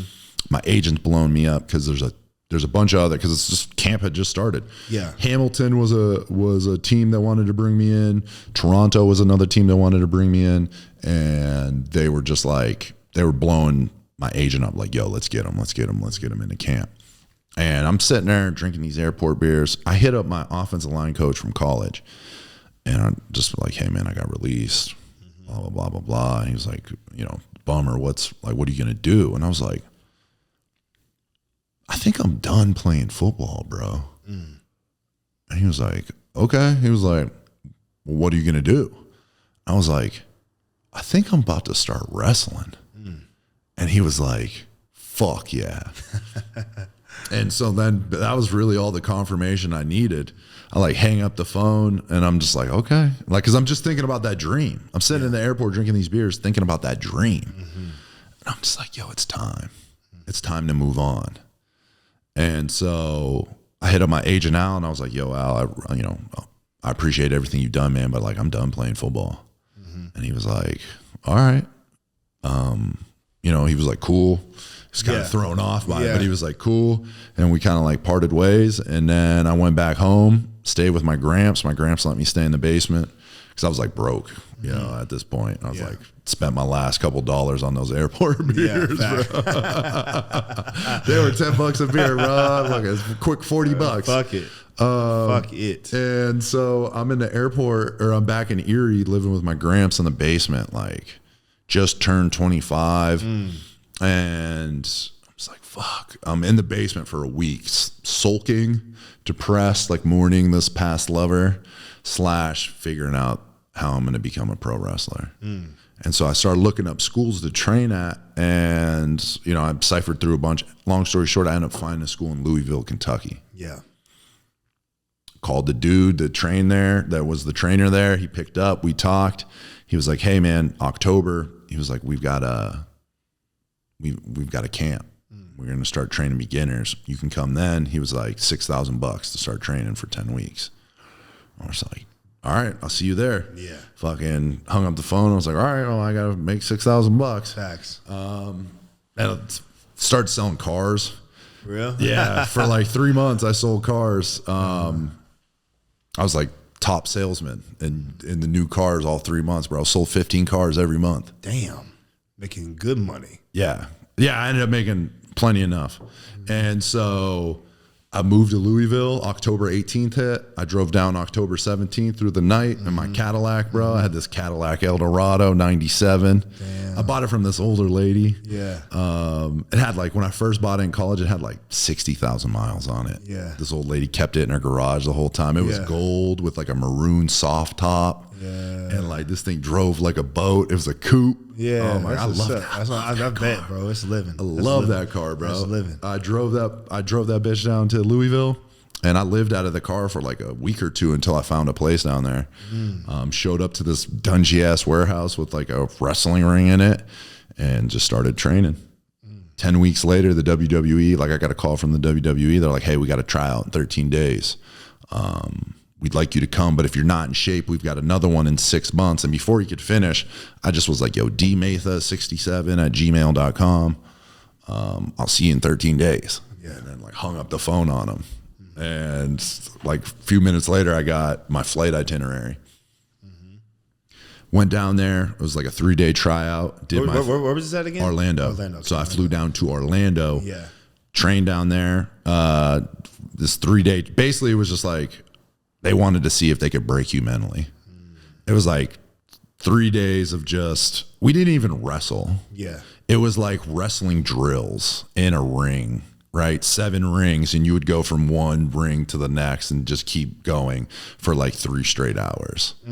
And the tryouts are much different now. This was before they softened the tryouts. Like this shit was, that WWE tryout was physically one of the most demanding, taxing things I ever did. That's crazy. Because this was before they like I said, because they got some flack for the way they used to train athletes. Yeah. And I was like the last group of guys that had to go through like some of the barbaric shit that they did. But to be honest, like I loved that shit, bro. I was in the best shape of my life up to that point too. So like, I just was like, yo, I'm about to smoke every single one of you motherfuckers at this tryout and just shine. And the last day we had to do like a promo, which is like a monologue. Yeah. And I cut this promo. I don't even really remember what it was, but I basically just called out all the other contestants there. Just talking. The promo was me talking shit to everybody in the audience. Yeah. And then like I had a minute to do it. And then just basically told them like why I was better than all of them. Yeah. And then like hit the mic and like walked out. And then like Canyon, the vice president of talent, came right up to me and was like, hey man, great job. We want to offer you a contract. Yeah. And so I was like, I'm there, you know, and we talked a little bit. How happy were you when you said that? Bro, because it was like I manifested all that shit. I knew crazy. I was doing all that. I knew like, so when it happened, it was like, yo, I've been saying this shit since I was a little kid. Facts. And in that process of training as a wrestler, there's this first, and wrestling's interesting because it's similar to, it runs parallel to comedy in the sense that it's the only two art forms that you have to train your craft in front of a live audience. So like as an actor, you can hone your skills in behind closed doors, right? You, as a painter, you can just paint a bunch of shitty paintings until you get good. And then once you get good, you can show the good ones. Same with music, etc. But comedy and pro wrestling, you have to perform in front of a live audience, which means you have to go through the growing pains of sucking ass in front of a live audience. But before you can even get to there, you have to learn how to, you have to do enough drills and matches, like practices, to start having a coherent story. Because that what pro wrestling really is it is two people or more telling a story through physical violence, right? And so you have to figure out how to choreograph a match that makes sense to people, and then they can get crowd reactions from. Yeah. So the first couple months for people, you have to do all of the shit of wrestling that sucks and get none of the things that makes you love wrestling, which is crowd reaction. So you just have to suck and not understand what wrestling is. And then hopefully, and not everybody gets here, you put together your first coherent match where you get reactions and it makes sense. And I remember when that happened for me, that moment was like this light bulb that went off. And I was like, oh, that's what I've been doing all this work for. And I remember driving home from practice and just like burst out laughing, like uncontrollable joy, being like, oh, damn, this is what I was supposed to be doing. Like, not football, bro. Like, this performing thing was really what I was supposed to be doing. And so I was like, I mean, I love the physical, you know, I'm an athlete, so I like the physical, but the physical isn't what really turned me on. It was like the character work. It was the promos in the ring, on the microphone. That was the shit that I really liked. So I was like, okay, I love this wrestling thing, but like at some point I'm going to want to take that to even the next level, right? I'm going to want to act.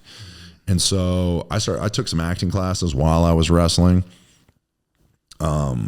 And just like studied the craft. And so basically wrestling was the bridge. The bridge. Yeah. But did you like acting while you were playing football? Did it ever cross your mind? Oh, bro, never crossed my mind. Never crossed my mind to be an actor. So when you got to WWE, you saw that you loved the performative side of the WWE more than the physical side. You loved the performative side. Yeah. That was the bridge to get you into acting. Yeah. That's what's up, bro. And then, so from there, I was just like, okay, like, once I got released, pandemic hit, I was in a car accident, got released like 2 weeks later.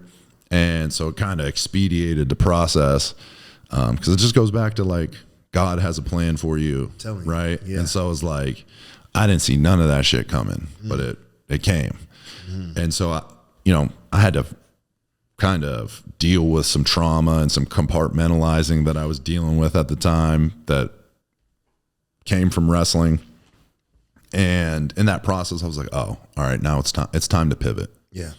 And that's one thing I've always been good at, is like knowing when it's time to pivot. Facts. So I was like, all right, like it's time to pivot. So I was like, all right, where do I want to live? Because Orlando is not the place to be living if I'm trying to be an actor. Facts. And I was like, all right, LA or Atlanta. And I just was like, I mean, this was during like COVID. So I was like, I definitely don't want to move to LA right now with how like the way they were handling the lockdowns. And I was like, all right. I was like, well, Atlanta, I'll be able to get my foot in the door quicker here, most likely, be able to build my resume, my portfolio, etc.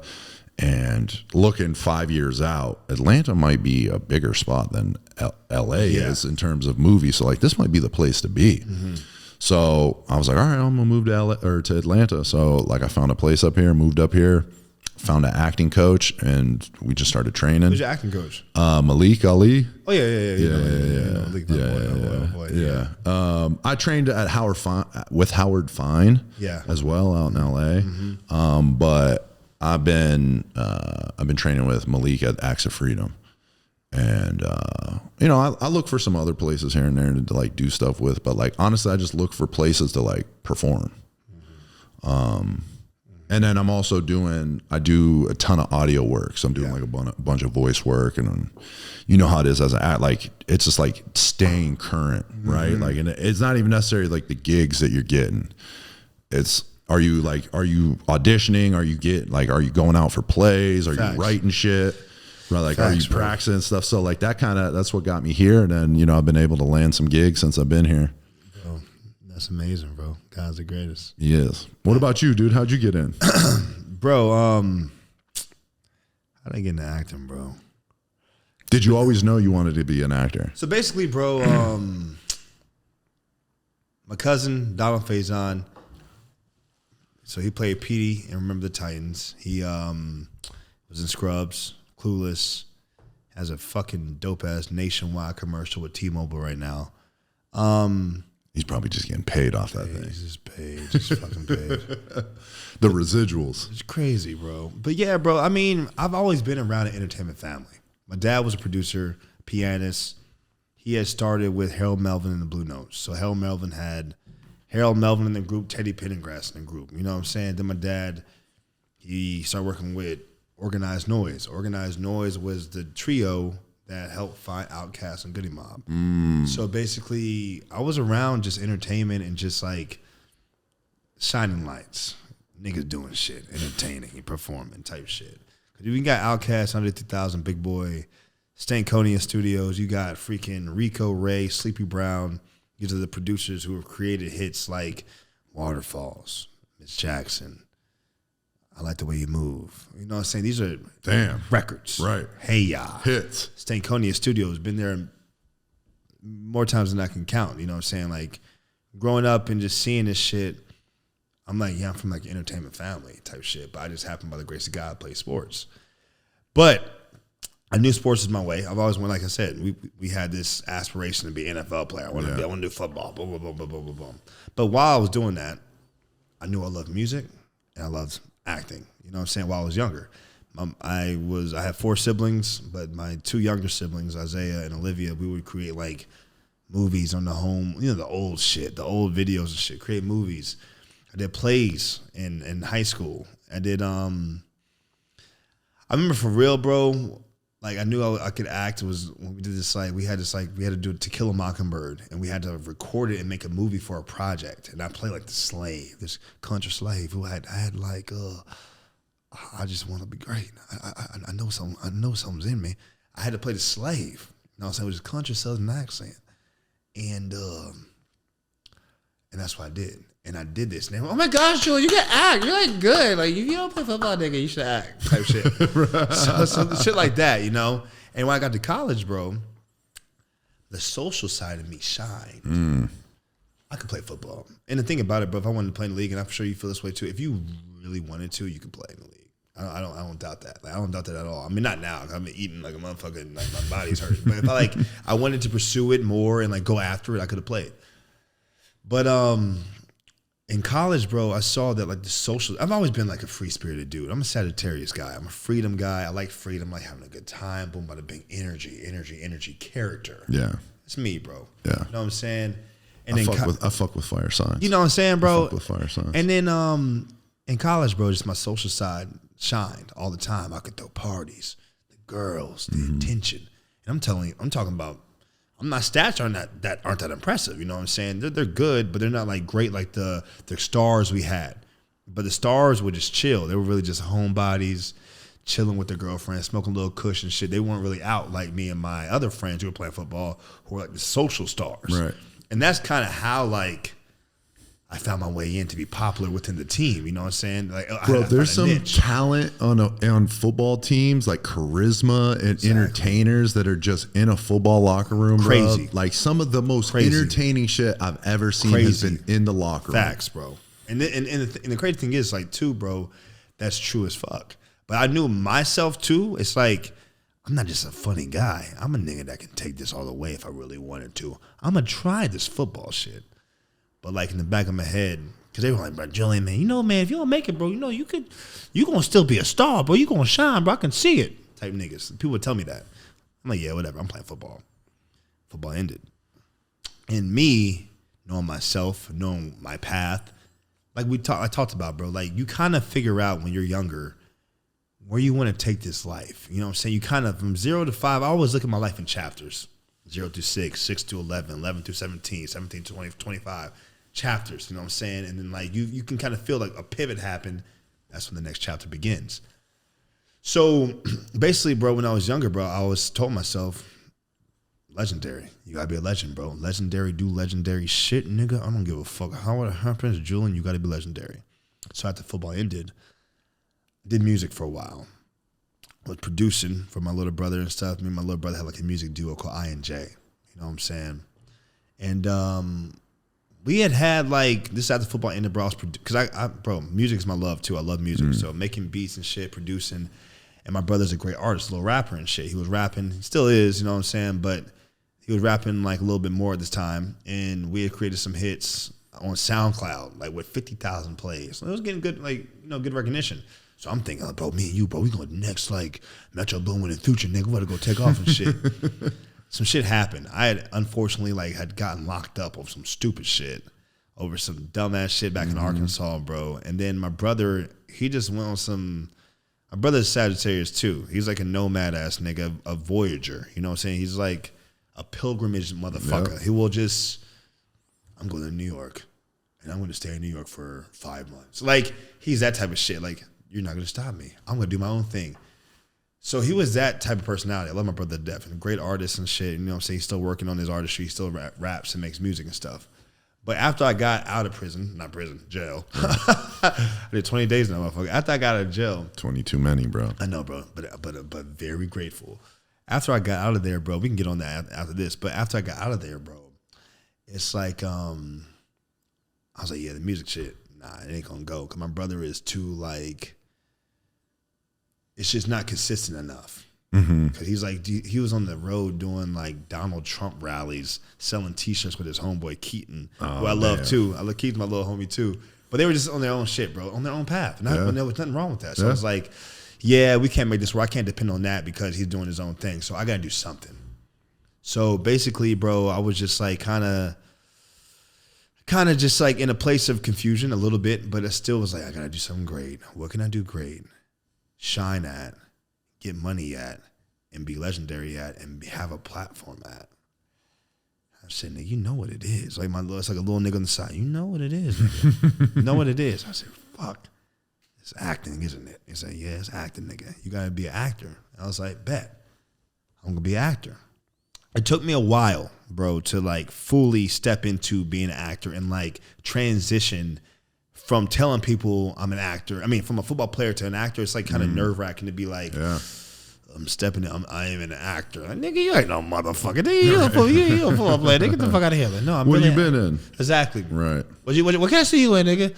Like, no, I don't really know. I'm just starting, you know what I'm saying, starting out and shit. So it took me a while to like really take those steps to be like, okay, I'm really doing this. But then it got to a point, got to a point, I went to LA in like 2016, 2017, something like that. I think it was 2017, but I went to LA in like 2017, 2016, whatever. But I had told this girl I was seeing at the time, I was like, I'm going to be an actor.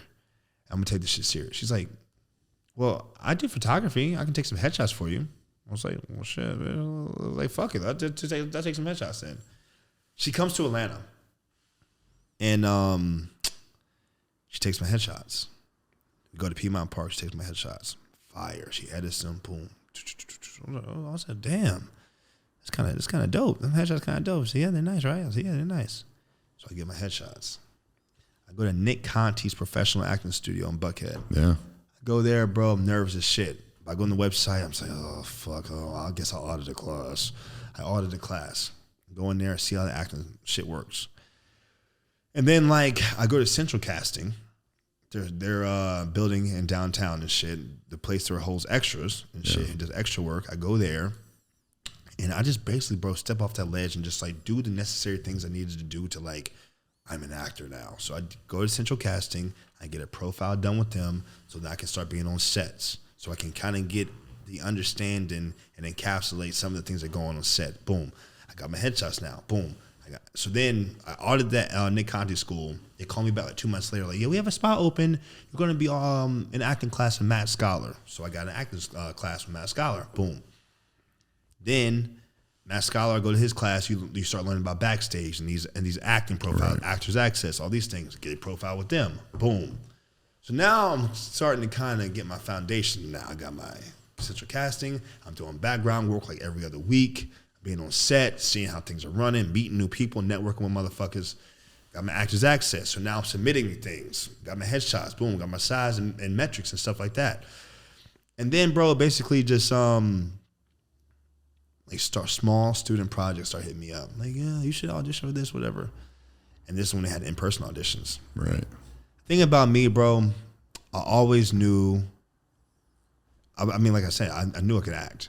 My thing was fine-tuning it.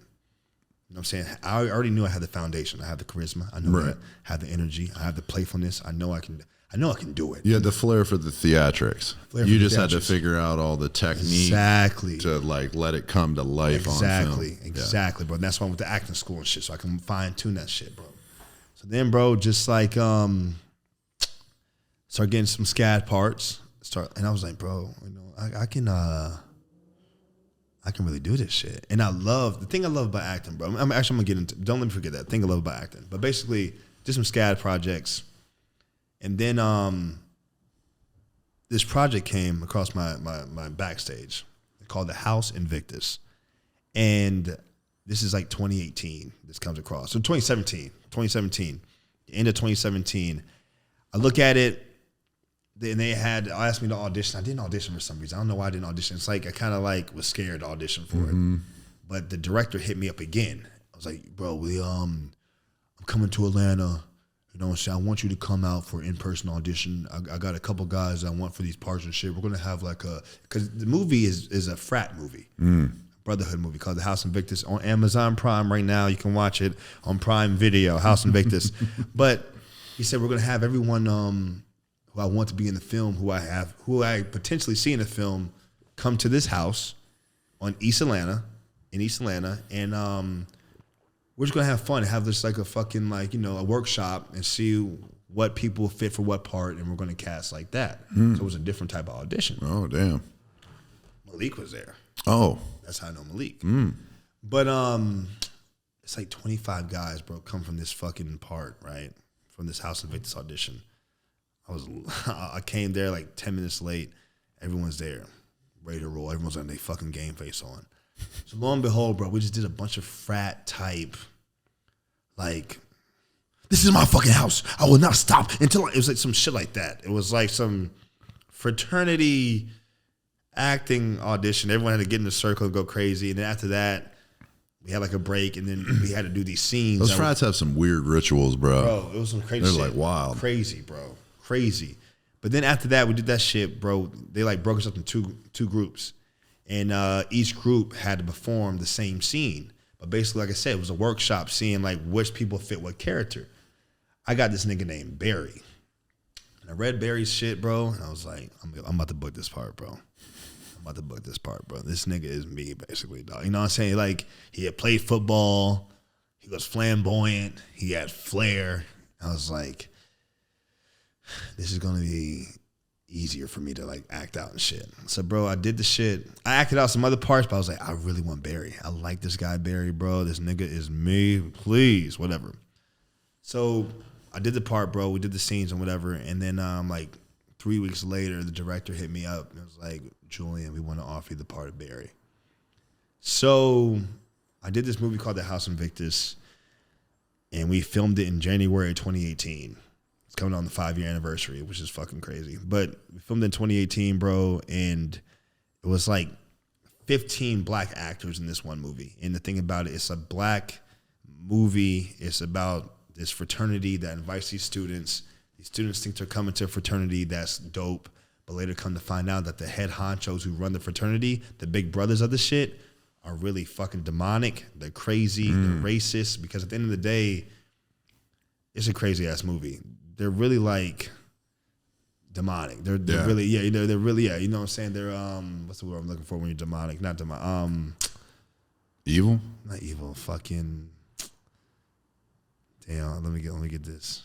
When they were like possessed. Oh, okay. They were possessed by some like white evil spirit from the like back in the day. Damn. Yeah. So it's like a movie like that. So it's like showing crazy shit about. It's like basically this house. It's called the House Invictus. I've already said that like 25 times, but it's like showing in the house what we've gone through as black people over the last 400 years. But it's showing like.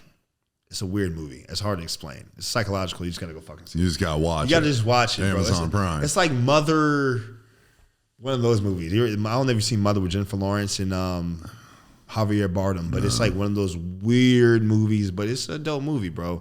But yeah, bro, I just I did that movie. Yeah. Then I got the reel from that movie and the reels from that, and started just passing my shit out to agents and managers and shit, bro. Then I got my first manager, Millie Pierce, who was a part of Bolt Entertainment, the small boutique managing company. Got with them, bro. And basically, bro, just started getting more auditions. But the auditions started to become not just student projects, but it was like, okay, now it's becoming a little bit more legit. Yeah. Okay, now it's becoming more now a little small part on TV, a little co-stars part on this little TV. And just built up. And I'm still in the process, bro, but it's built up to now. Only thing I do is and audition for is Netflix. You know what I'm saying? You know what I'm saying? Audition for is HBO movies or big time theatrical shit. You know what I'm saying? So it's just like, that's how I got into it, bro. Just. So what that's over, you said 2016? Yeah. So what was that? That's about to be 7 years. 7 years. About to be 7 years. And bro. So when do you think you really kind of started building momentum? That's a good question. When I start really building momentum, bro, really, after House Invictus, bro. Because that gave you the first piece for your. It's so your crazy, reel. bro. Because it's like the first movie I did, still is one of the most iconic scenes I've done. It's weird. Yeah. You know what I'm saying? I've done a lot of dope shit, I believe, but that was one of the most iconic scenes that I've ever done. Still to this day, and it probably will be forever, despite how long my career is. God willing, I hope it's a long, long, long career. But it's just because it was just a raw scene, and me and the other actor, Marquise, we had practiced so much, rehearsed so much, and when they said action, bro, we just gave it and just like pimped that bitch out. Right. From improv, we were so in it, bro. It was just we were the characters, and at the end of the day, the performance that was like conveyed on screen was just dope. So I think that started the momentum of knowing that. I'm gonna wait till this freaking fire shit goes down. But that's what started the momentum of me knowing I could do this shit for real. Not just like on some like, yeah, we're fine with the small little. No, it was like I could act, bro, and I can create a fucking career out of this. Yeah. I knew it. And like I said, I'm a confident person, bro. I was like, I can do this. I know I can. And I saw the reception to it, and I was like, no, you can act, nigga. Whatever. But then I was like, okay, bet. So I just kept getting, that was my momentum shifter, because that's why I got my manager and shit, bro. And then I just got like TV parts. I started being on TV. I got on Legacies. I got on little like Homicide Hunter and Fatal Attraction, little small reenactment shows, but just being on TV and showing that I was on TV was like dope to see, bro. So I got on other projects, bro, independent shit here and there, bro. But then like the one that really was like crazy, the momentum one, was National Champions. So National Champions came calling. I was in New Orleans with my brother Bo, who was from GAC, and the guy I met the first day I was in Great Atlantic Christian. I was with him in New Orleans and shit, 'cause he's from New Orleans. His dad played for the Saints and played for the Falcons. But we were just chilling, and the audition came across my phone, and I had read the breakdown for it. Like, yeah, this Heisman Trophy winner, he boycotts the national championship 3 days before. He wants everyone to get paid. You're playing the team captain of the team, and it's going to be in theaters. I told him, Bo, I said, nigga, I gotta get this. I gotta get it. I gotta get it. I read the breakdown, 20s, black, played. He's like a little bigger. Flamboyant a little bit. I said, nigga, that sound like me. I said, if I'm not mistaken, bro, it sound like me. So I get back to Atlanta, bro. I do the audition, and I don't hear back. Because they said they're going to start filming in like May 1st. It's May 13th, May 14th. I didn't hear back. Like, damn, I didn't get the part. Fuck it. So I'm in California now shooting this Amazon Prime show called NoHo. Playing this homeless guy. This is different character. I'm playing this homeless guy and shit. I'm like my best friend in this. I'm like basically befriend this other homeless guy, this old white guy who's dope as shit. But I do this scene in this show I'm in, and I get back to my Airbnb, and my manager says, "Oh yeah, you have a callback Zoom session with the directors and the casting producers, casting agents from National Champions." I said, "Oh shit." I said, "For real?" I texted back, "For real?" I thought it was over. I thought they forgot about me. Like, no, it's on Monday. Be ready. So I prepare all weekend, bro. Prepare all weekend, and I look up the movie. I just look it up to see like what has come out about the movie. And granted, actually, I take that back. They didn't say it wasn't going to be in theaters. It said it was just a SAG movie. So it said SAG movie. And granted, bro, I looked at National Champions. Just typed in Google National Champions movie. Typed it in. And some articles came out, and it said that J.K. Simmons and Stephon James was playing the leads of the movie. I said, oh, shit, nigga. I said, this is a movie. This ain't no just like, yeah, we got some actors. No. Nah. This is J.K. Simmons, bro. Oscar award-winning Jameson on Spider-Man, Whiplash, right. J.K. Simmons. You know what I'm saying? And Stephon James, well, I'll tell you a quick story, bro. Stephon James and J.K. Simmons, this is weird how it's all like synchronized and shit. I was in Knoxville filming this little reenactment show, Homicide Hunter. And I go to movies a lot by myself. You know what I'm saying? I like the movies. I love the movies. And I just always had a respect for the movies. That's another reason why I became an actor, too. I didn't even talk about that. I just have a reverence for movies and filmmaking. Yeah. I love it. It's just like quality. You have to be talented for real. You have to really love the art. And it's really about real life shit. You can't be a dopey and a dumbass and just be like, oh, I'm just going to act. No, you got to really be about your shit, bro. And I respect that. You got to be like tapped in. It's interesting about acting is like you got to really know yourself. Exactly. You know what I mean? Exactly. You got to really meet yourself on a deep, intimate level to be able to help like portray a character properly. Facts, bro. That's it. And that's why I fuck with it so much, because it's like, I'm going to get into that too. Because it's just basically, bro, it's like, it's crazy because acting, once you get into it a lot and you start to really, really like find yourself into it, I'm about to be in my 7th year going into it. And I remember being on set the other day doing an independent joint, you know what I'm saying, called Toxicity. And the girl's like, yeah, this is make-believe. It's like fake anyway. And so it doesn't matter. It doesn't really matter. I was like, no, stop that. Yeah. It's not make-believe. It ain't fake. I don't look at acting as fake.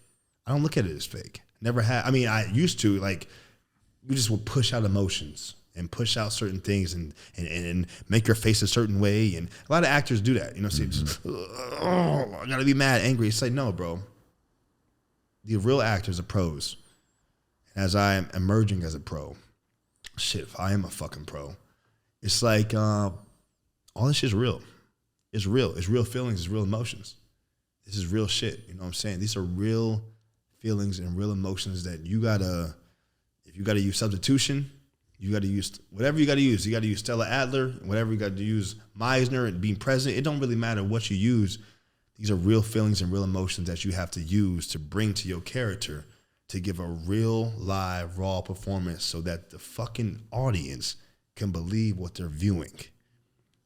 So it's just like, that's what I love about the craft, because it's almost therapy.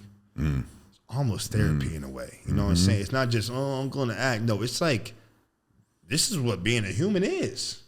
You know what I'm saying? It's therapeutic. That's what I love acting. I love performing.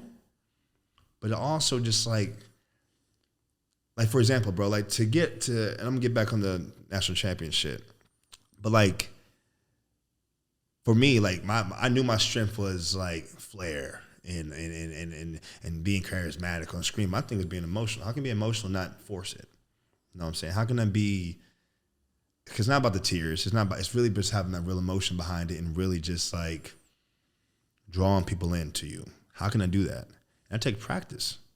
That takes practice. That takes using real life situations. That's like really like being in my car for hours at a time, listening to music and really going in the depths of my soul and in my spirit of the things that have happened, breathing, forgiving myself, and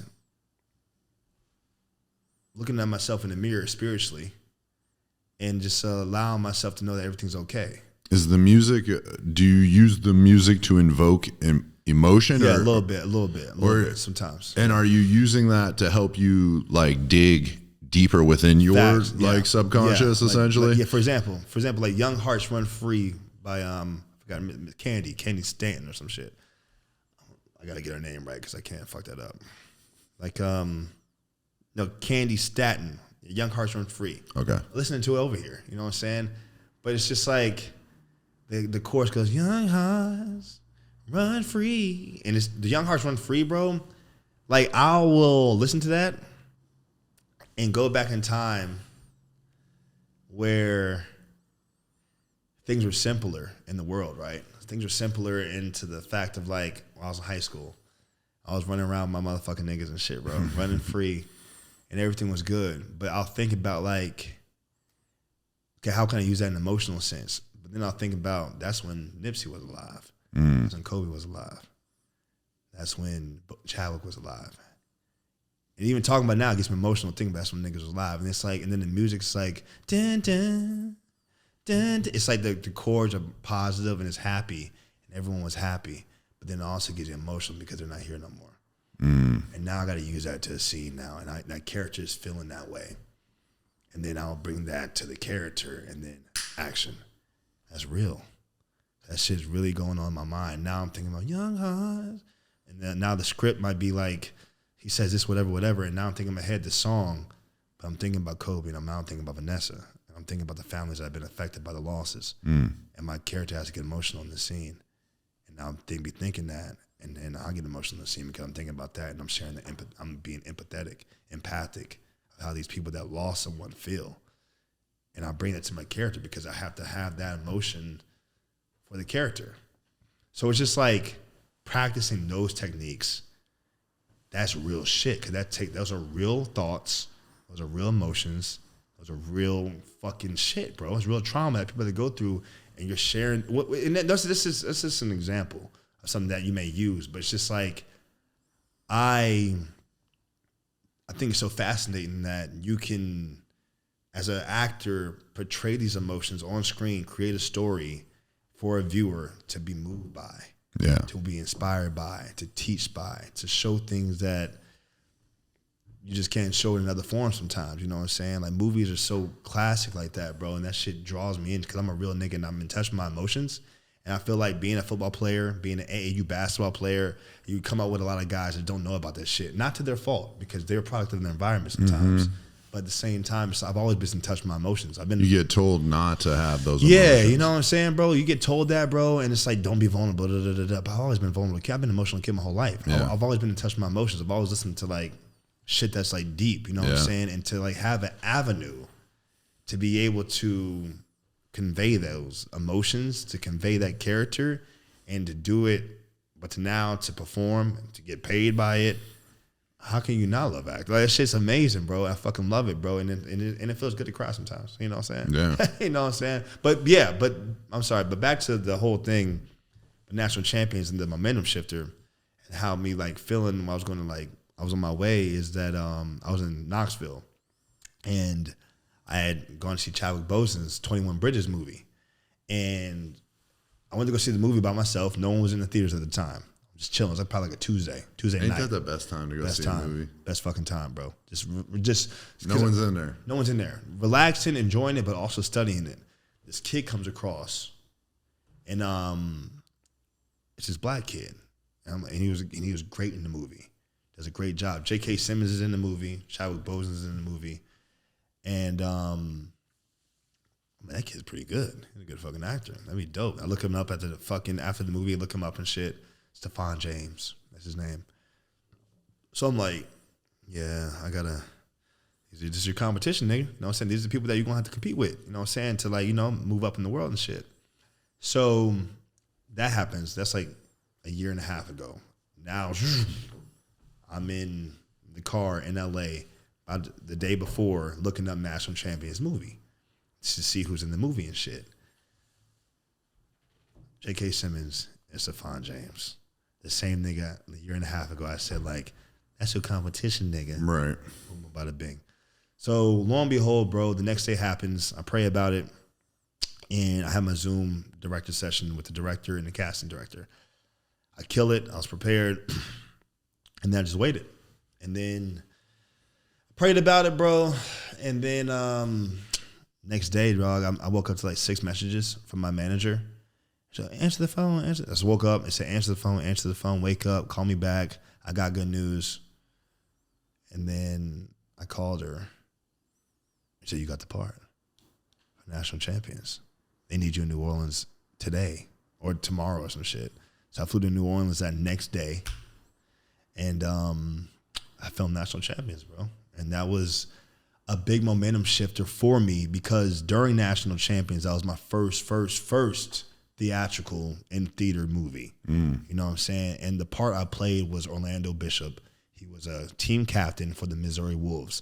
Now, so like I said, Stephon James in the movie is a Heisman Trophy winner. He wants to boycott the national championship, wants everyone to get paid. He wants everyone to have like a union type shit and everyone to be on payroll. Yeah. Not just NIL shit, but payroll.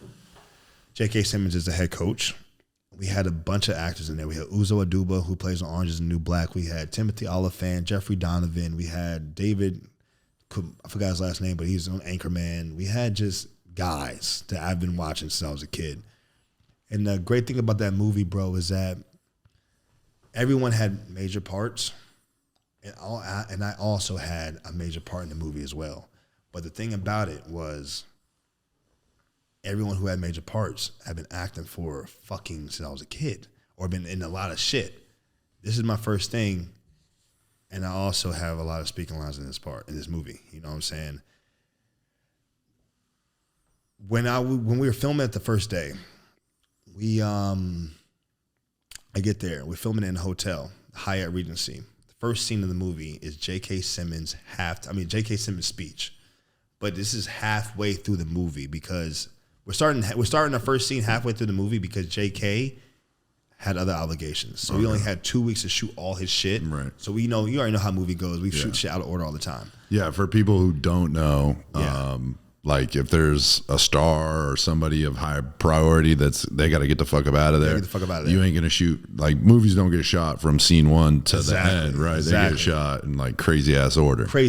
So they probably just switched everything around to cater to him. Everything to so cater that he to could get the hell out of there. Exactly, bro. So basically, the scene is a meaty, heavy scene because this scene is JK basically telling the team, don't follow Stephon's lead. You've worked too hard for this shit. You sacrificed so much. Play the game. Play the game. So basically, this is halfway through the movie.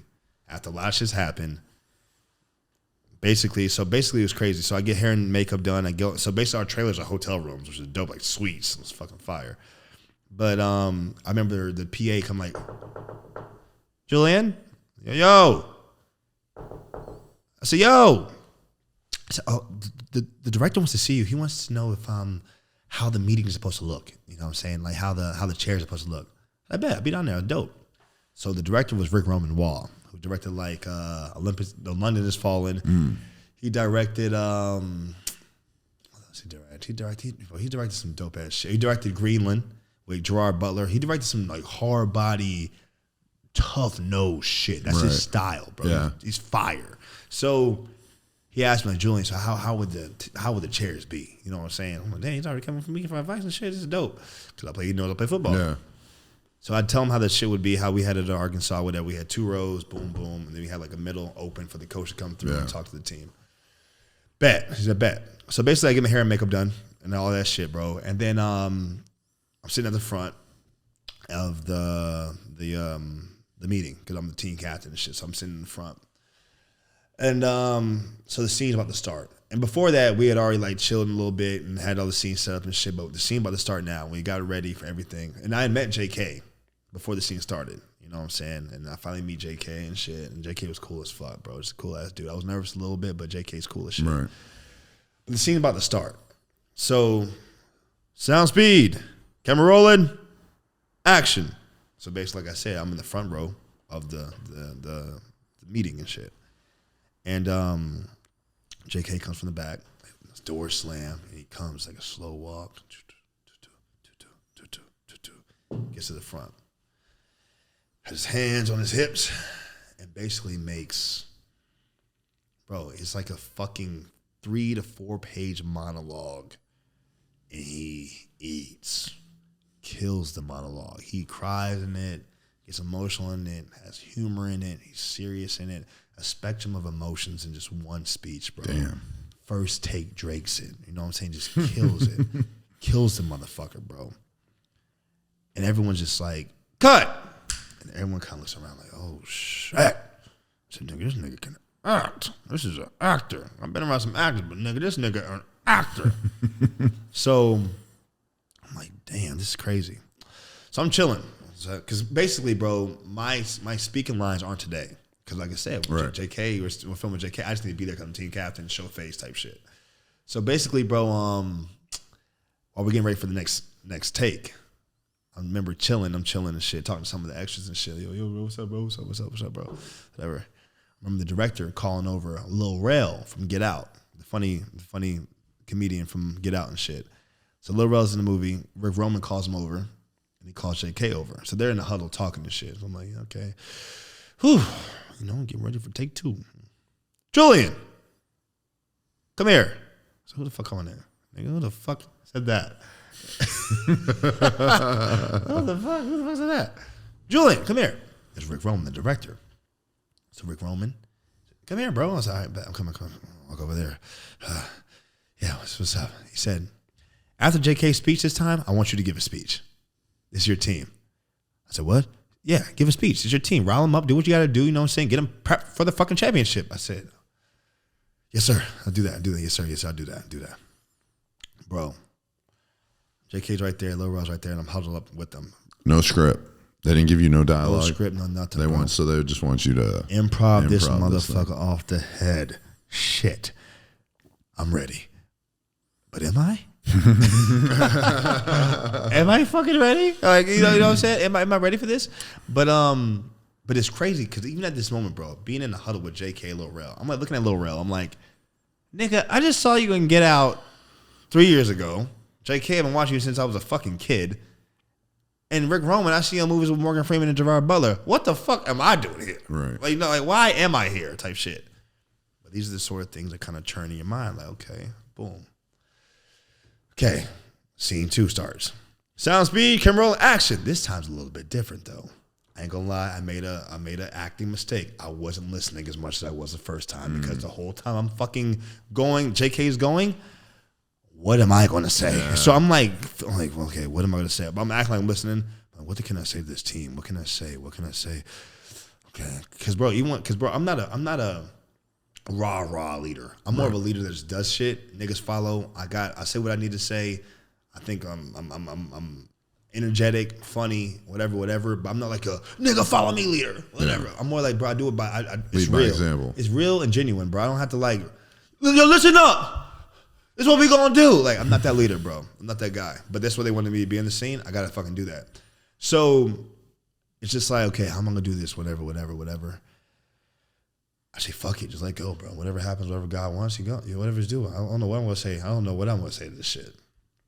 And then I remember JK's scene, he ends it with like, for the glory. So it basically says, glory. Do this shit for the glory, basically. He says for the glory like 3 times. Do it for the glory, do it for the glory. And then the last second, he's like, glory. Now go out there and take it.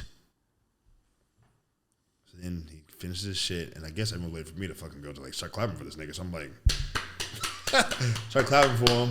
Everyone started clapping. And then I stand up. I'm like, oh yeah, I forgot I gotta say some shit. I was like, yeah, nigga. Oh yeah, my turn. So I get up, stand up. I look. Nigga, there's 90 extras looking at me. There's 20 coaches looking at me. And there's like 3 coaches I've seen in movies as well. There's like 20 PAs. And it's like 150 people looking at Julian Horton right now. So I'm like, it's either you're going to fucking have faith or you're going to give into the fear. What are you going to do? I had faith. I had faith, bro. And I ended up making like a stupid, dope ass motherfucking speech, bro. I said some shit like, you heard coach. We gonna do this shit for the glory. I know fucking well I'm gonna do this shit for the motherfucking glory because nigga I've been here for 4 years and I know I said some shit like that, bro. Did they use it? They didn't use it. Okay. They didn't use it, bro. But in the day, the scene, bro, was dope. And at the end of the day, I do the whole scene, bro. I gather everyone that comes gathers around me. I start punching niggas in the chest. Everyone is like lit. Like, yeah. I said, we gonna take the fucking championship, whatever. I said, Wolves on 3. 1, 2, 3, Wolves. Cut. Rick Roman comes to me, the director. He pounds me.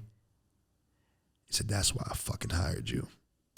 You know, punch niggas in the chest and shit. He said, what do you call these extras were definitely like, yo, can I get stunt work? They're trying to ask for a stunt pay after you popping them in the chest. Facts, bro. The extras were dope though, bro. They were giving me what I needed too. Right. This is crazy. They were like looking in my eyes and they were like doing the head nods and shit. I was like, they feeling what I'm saying, and I just felt that shit, bro. But yeah, Rick Roman had hit me up after, bro. He was like, that's why I hired you. Pounded me, that's why I hired you. J.K. Simmons said, phenomenal fucking job. And to tie that in to your whole question with the momentum shit, bro. Moments like that, moments like this of like, all you need, bro, and people need this. I mean, yes, it's great to have faith in yourself. Nigga, yeah, nigga, I believe in myself, nigga, confidence. I do. I have that. But since there is a thing called your mind, and since there is a thing called doubt and fear and worry and stress and anxiety, low vibrating thoughts, frequency that is low, I mean, it does feel good to hear sometimes from people that are like seasoned in this game that you're good, bro. Yeah. You can do this shit. Well, it's like that. Someone believing into you, it just like helps nurture your own confidence, your own belief in yourself. Exactly. So it's like, that's kind of part of like the game is like, it's been passed to you, and like there's going to come a time where you pass that to somebody else. Exactly, bro. Exactly. And that's what it was, bro. And then I remember we did Stephon James shit, bro. And we did our scene. Same thing, bro. Just great, recognition, great love, and just great admiration for my work, great admiration for his work. But it's just like, I can do this, and I can make a career out of it, and change lives from it. I can use this as a platform to just be a vessel for God.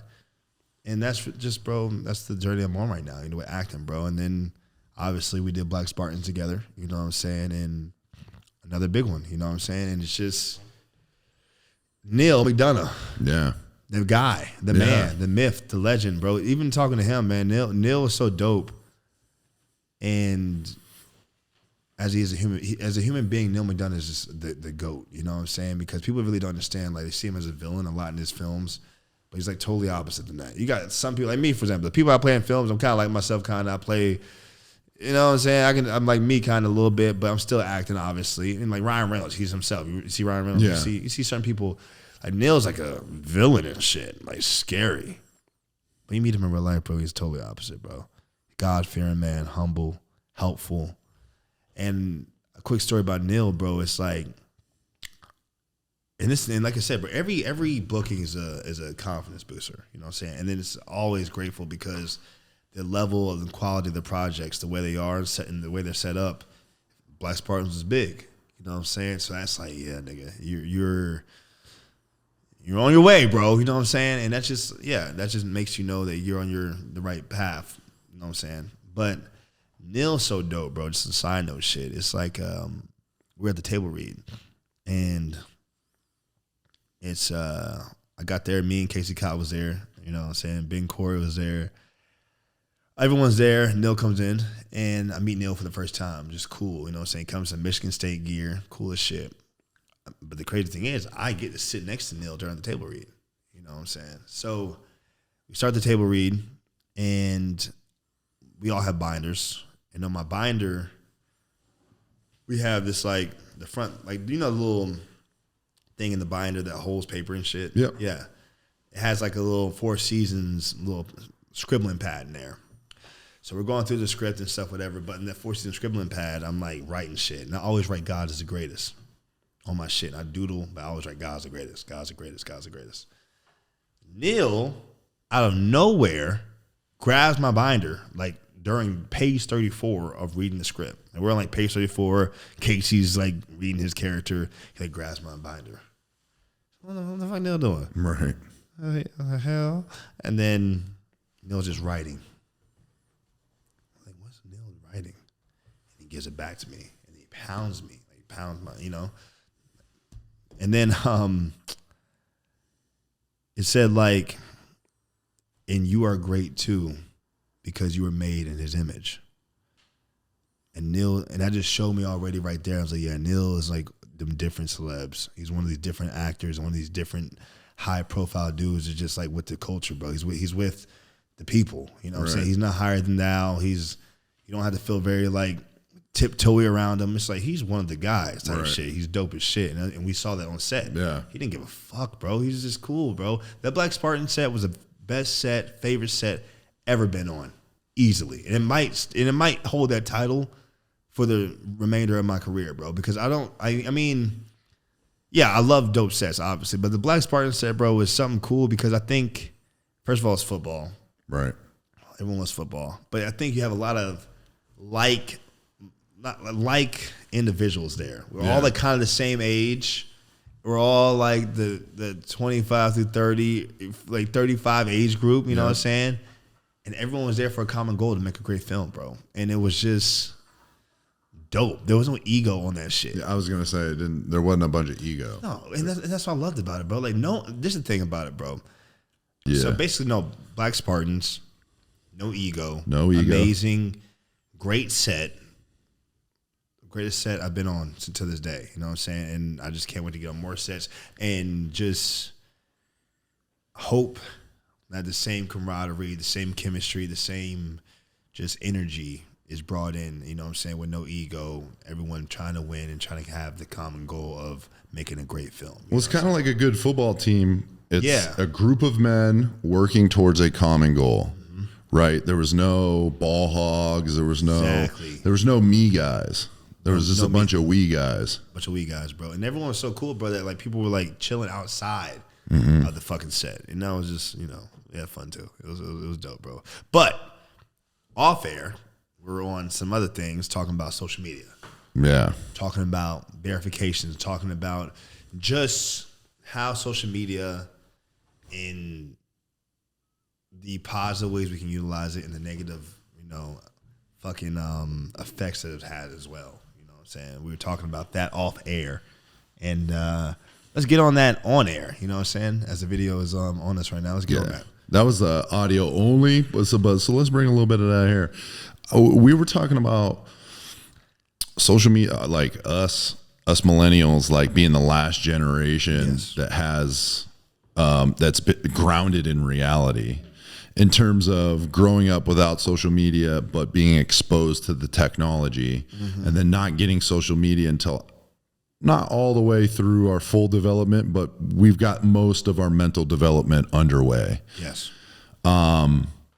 And that affects on, I was just like talking about how I have a niece who her whole life has been on a tablet or a cell phone, and how this younger generation has no like tolerance for hard conversations in real life. Yeah.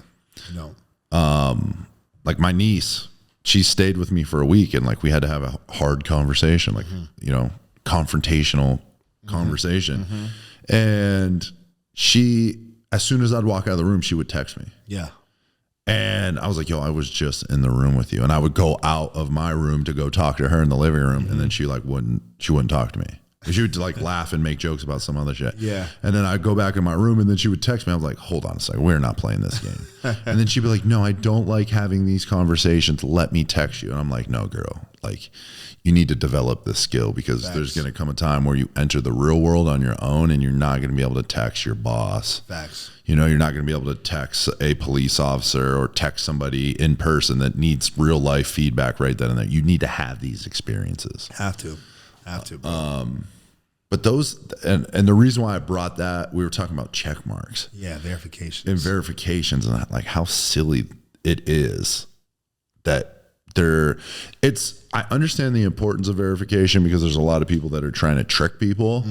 You know, there's a lot of scammers online because there's the power of anonymity, right? So I understand the utility of verification, but the status that gets, like, you have a blue check mark. Right? Like I hear it like when people are like, hey man, you got social media, I want to follow you. I'm like, yeah, give them my name, and they search it, and it pops up, and they're like, oh damn, you have a blue check mark? And I'm just like, yeah.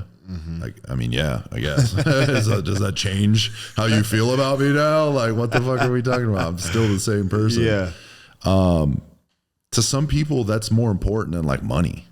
It's like status and clout. And I'm just like, yo, that's strange. It's crazy, bro. It's such a strange thing. But the crazy thing is, with that, what you said is 100% correct. But it's crazy, like, how the way that we get sucked in, our generation might get sucked into that and caring about that, is the fact that the people giving out the money care about it. Yeah. And that's where it's fucked up. Like, yeah, we want you to fucking, we're going to, yeah, you're cool, Julian, or you're cool, Dan, and then you get a blue check. Then they want to partner with you, give you opportunities to make money. Now people are fucking more focused on you because you got a blue check. So then it's like, niggas like us, we're like, damn, that's where, shit, you can get more money by having a blue check. And now we caring about it, and now we looking like the fucking younger generation and shit caring about it, which is like crazy. So it's really like, that falls into, bro, like, how we look and view celebrities too.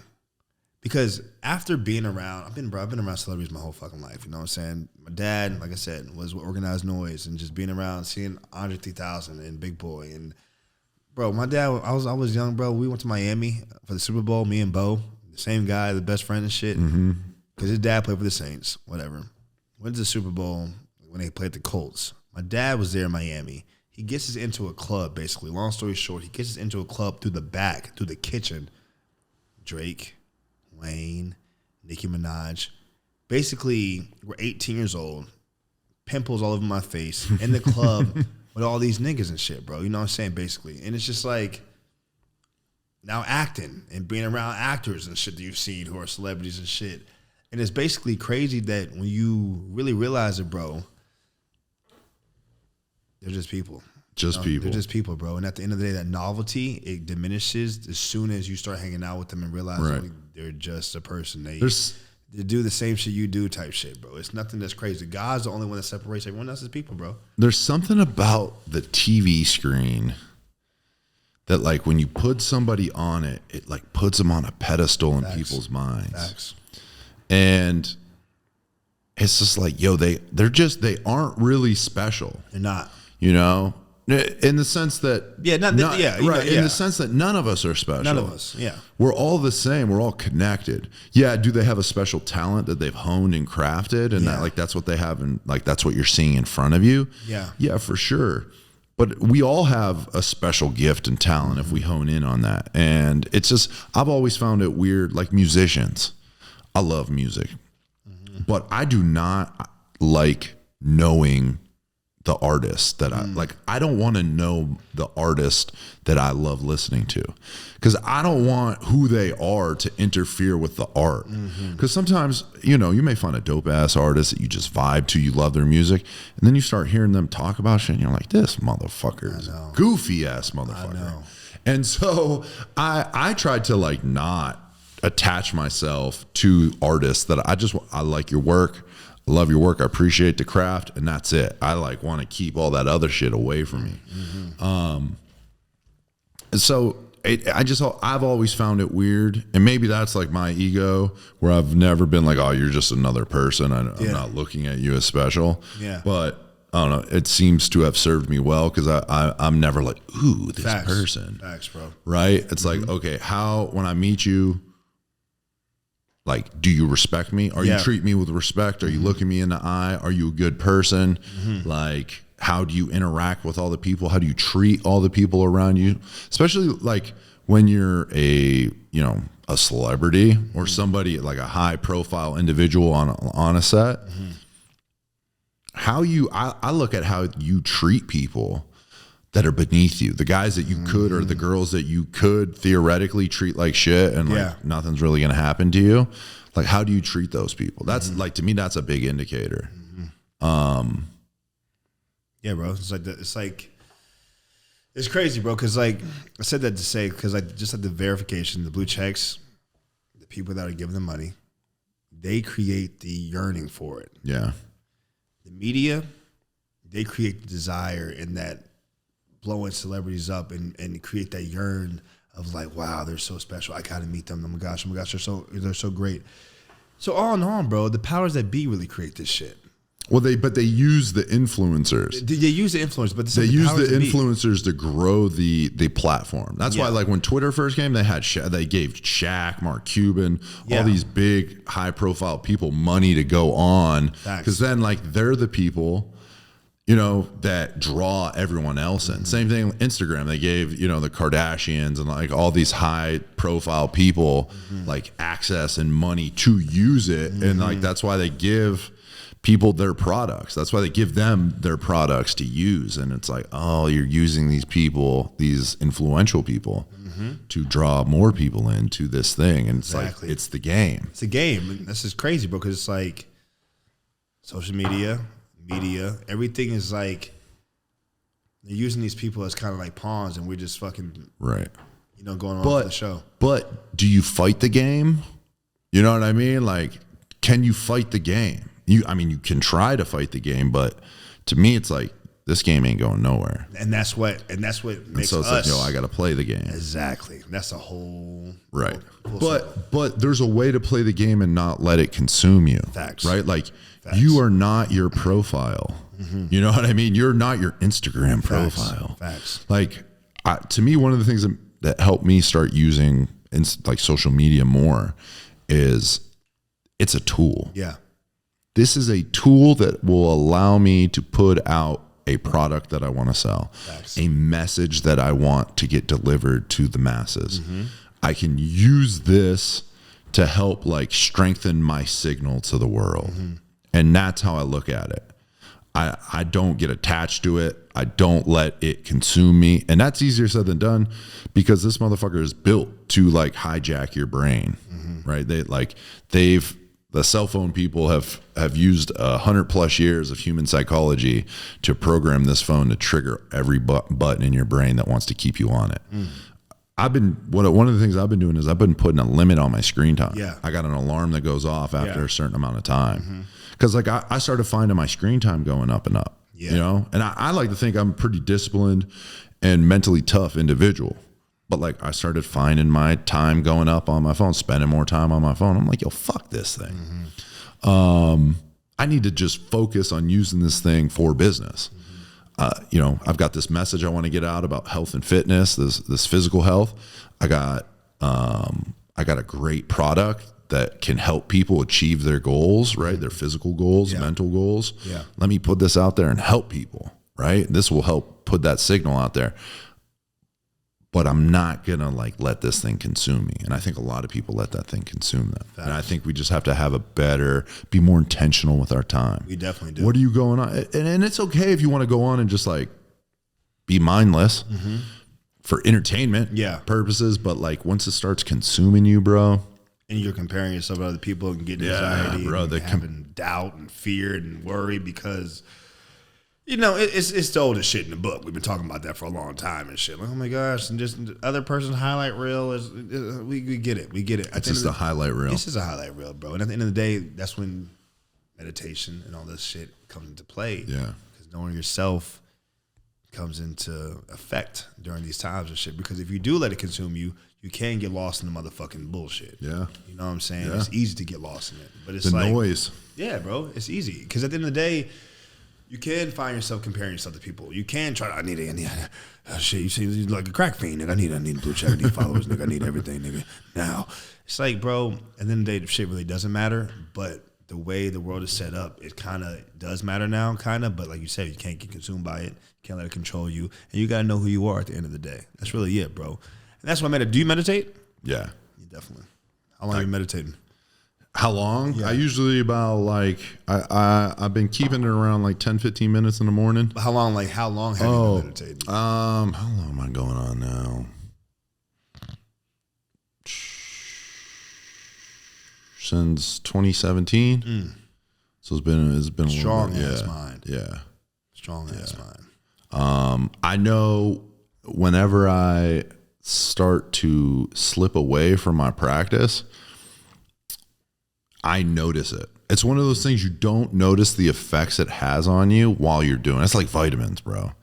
You be taking vitamins, you're like, do these work? Do these not work? And then you run out and then you don't reorder for like 2 weeks or something. You're like, something feels off. You're like, oh, my vitamins.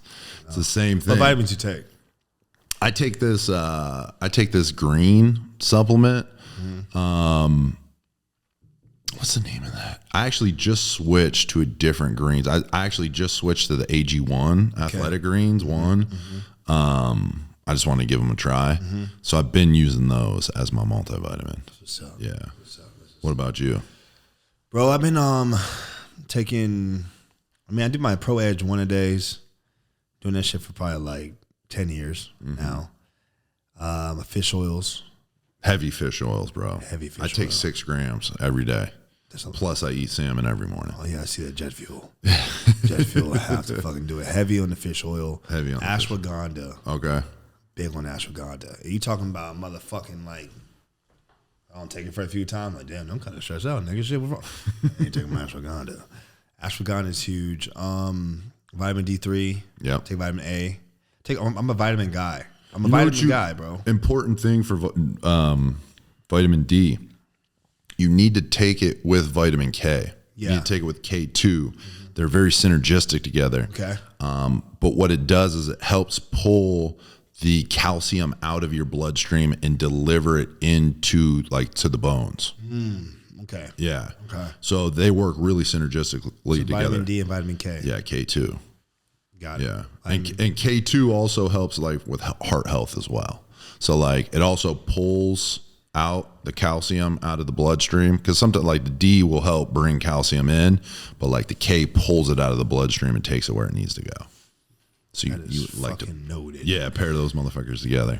So K2, yeah, that's what it's called? Yeah, vitamin K2. So vitamin K2, vitamin K2, vitamin D. I got that. Vitamin D, vitamin K2. Yeah, bro. Take those and then meditation. Right. Feel better, bro. Feel great. Yeah. But that's why I preach it so much on my Instagram, bro, because I want people. I know motherfuckers ain't doing it. No. They're not. It's hard. It is hard. It's hard, especially when you first do it, because it's yes, bro. Your brain is just tangled. All the thoughts in your head are just so tangled. It's crazy, bro. It's crazy. But breathing, it's so funny, bro, because we talked about this at the beginning of the show, and how God uses the breadcrumbs.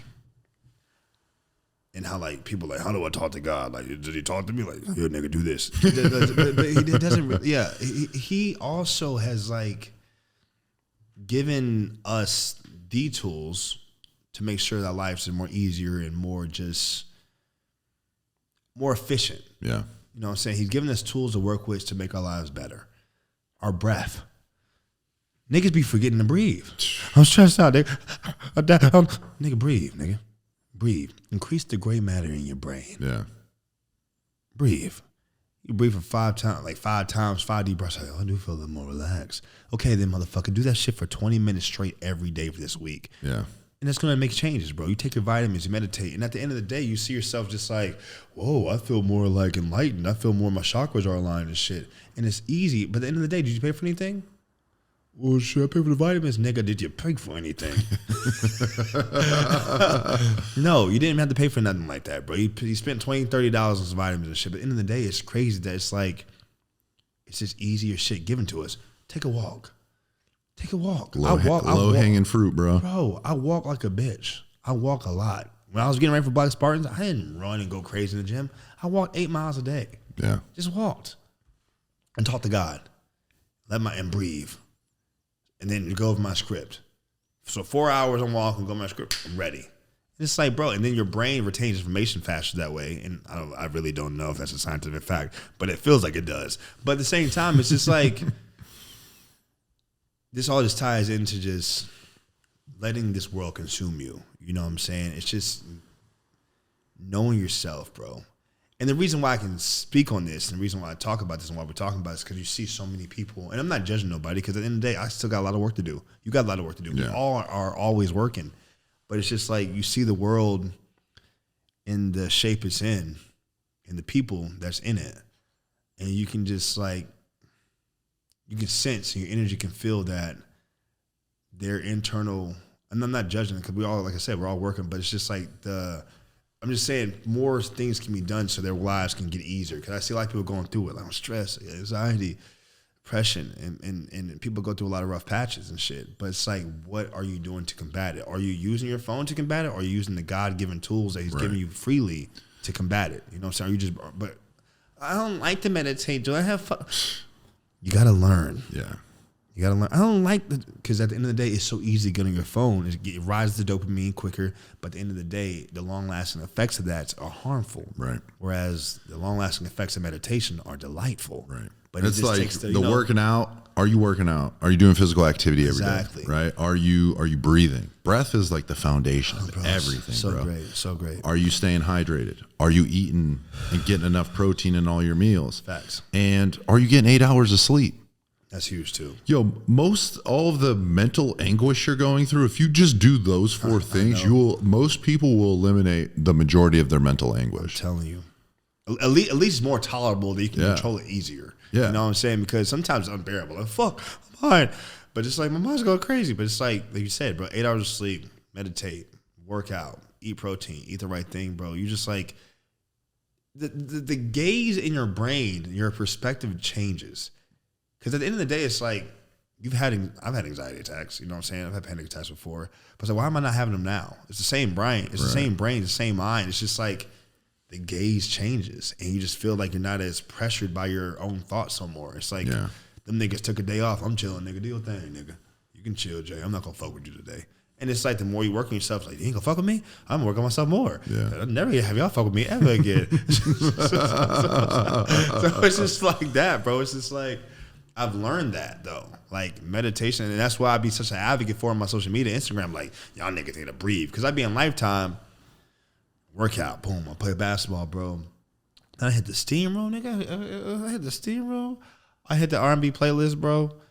30 minutes of just smooth R&B, and then just breathe, and then niggas want to get high. You don't want to do drugs, bro. I mean, sometimes I go out, sometimes niggas doing drugs. They hitting the coke. Boom, boom, hit this. Boom, boom, smoking weed, whatever.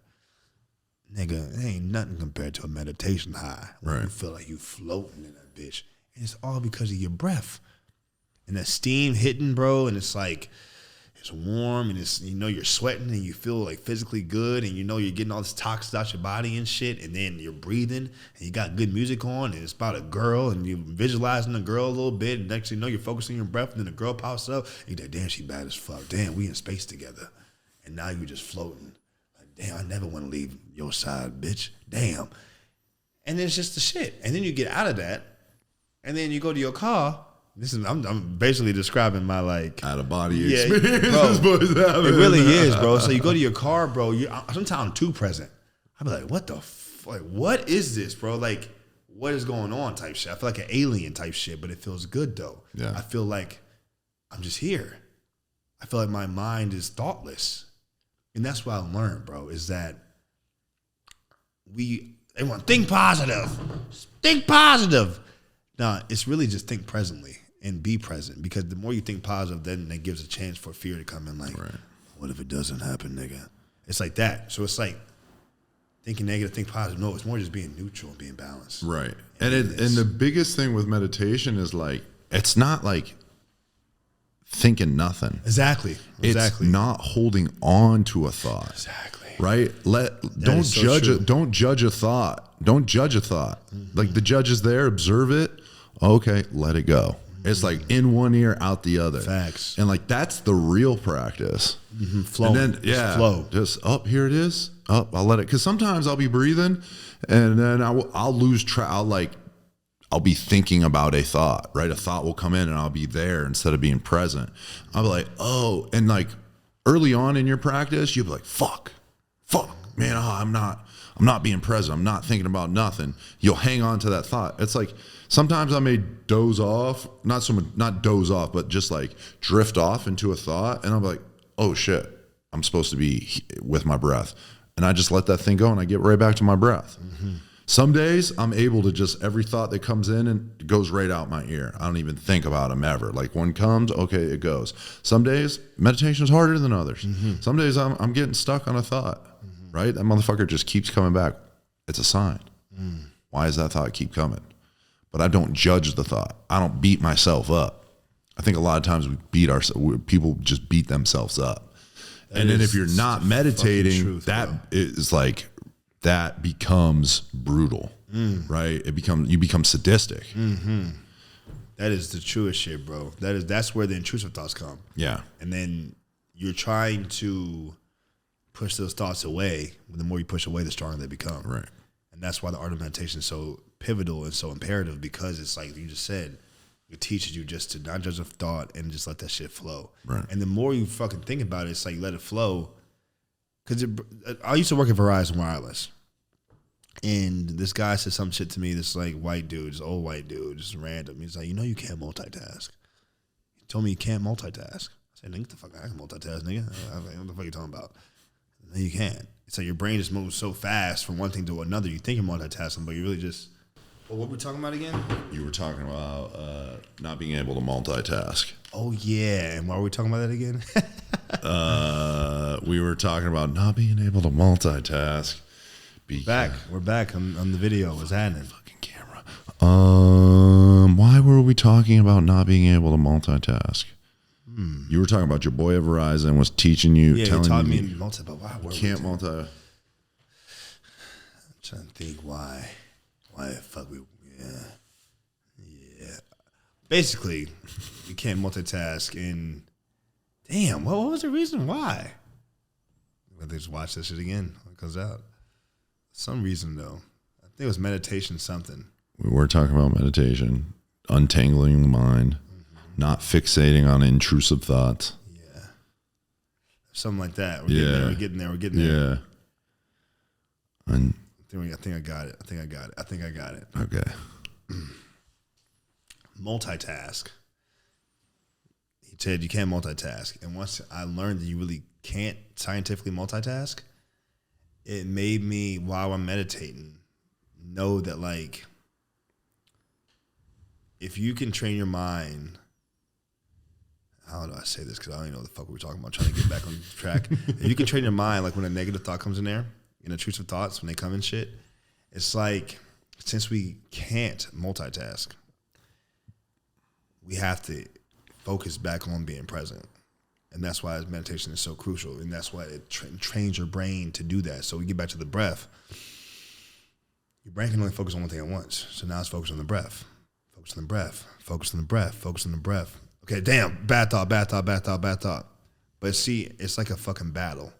And the more energy you give into breathing, and you keep breathing, and you practice it, your brain will learn to it's easier to deflect and let those negative thoughts flow compared to sticking around because you're just stuck on a thought. You know what I'm saying? So now that you're able to breathe and it's easier to flow and shit, that's where the multitasking comes in handy, because it's like, I know I can't multitask. I can only focus on one thing at once. If I can get my brain to focus on the breath, everything else melts away. Exactly. And next thing you know, you're like, I know we've all had times. I know the audience, we've had times where you're like, you're fucked up about some shit. Then you go do something and go be active and shit. You might not think about that thought again for like another 10 hours. Oh, yeah, I forgot I was thinking about that shit. And that's how life works. If we can get to that point where we're just present all the... Oh, yeah, I know we're talking about being present. Yeah. The balance. If we can get to that point, bro, just being present, bro, that's where life is so fun. Because you're not in your head. Yeah. You're just reacting to shit. Being reactive is the best way to live. In your body. Exactly. You're just doing. And that's why, and that's how we become better actors. Be present. How do we do this? Be present. When you're present, bro, you're giving your body, you're giving your mind, you're giving your spirit the most efficient and best way to respond. So when you're acting and shit, when you're present, you're not thinking about, okay, my line is next, whatever. Okay, then you do it. And it's like, oh, and then look, whatever. But if you're just present and someone says some shit to you, oh, no, nigga, what the fuck you say to me, motherfucker? Oh, shit. I forgot. I didn't even know. I forgot. It's like I didn't even know I was acting, because you're just present. You're so present in the moment, bro. You know what I'm saying? And that's one thing. A lot of people ask me, like, how do you get better, become a better actor and shit? A lot of people ask me in my DMs and shit, bro. I say first and foremost, meditate. Before anything. Before you get into acting school, whatever. That's all fine and dandy. Meditate. Get as present as you can as a human being so that you can get as present as you can as being an actor. So once you do that, bro, now we're working. It's just like we said, bro. It's like learning the basics of a workout and shit. We just talked about in the audio. It's like, I want to bench press. I want to get strong as fuck. I want my triceps to be fucking huge. It's like, oh, let's learn the basics first. How to bench first. How to get your scapula contracted and then get your triceps booming and then get your chest in it. You know what I'm saying? Mm-hmm. And it's like, how do I act? Let's breathe first. Let's breathe. And then we can get into the script analysis. Then we can get into the objective and the intention and the conflict and the fucking whatever. This is a bunch of shit, you know what I'm saying, going on. So it's just like, yeah, bro, it's just meditation's a shit, basically. I'm just like a pioneer for it now. I'm a pioneer for it, bro. I'm thinking of something else. Hold on one second. I gotta think of something real quick. Damn. Obstacles. I was thinking about the acting tools. I forgot something. What are the obstacles? The obstacles. Before you think about the obstacles, before you think about the objective, super objective, the 5 W's, all that shit, bro. It's like, let's get present as we can first and get in touch with your soul and get in touch with your body. You can be the best human being you can be, and then best whatever you want to be. Being present works great for anything you do in this life. You know what I'm saying? Because God's present. Yeshua's present. You know what I'm saying? And that's just what it is. Well, for sure. Amen to that, brother.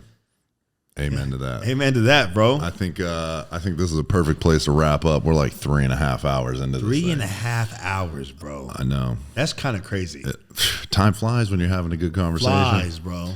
It flies. Where you got any projects coming out you want to bring some attention to? Yeah, bro. I appreciate that. Obviously we got Black Spartans. Yeah. Black Spartans coming out 2023.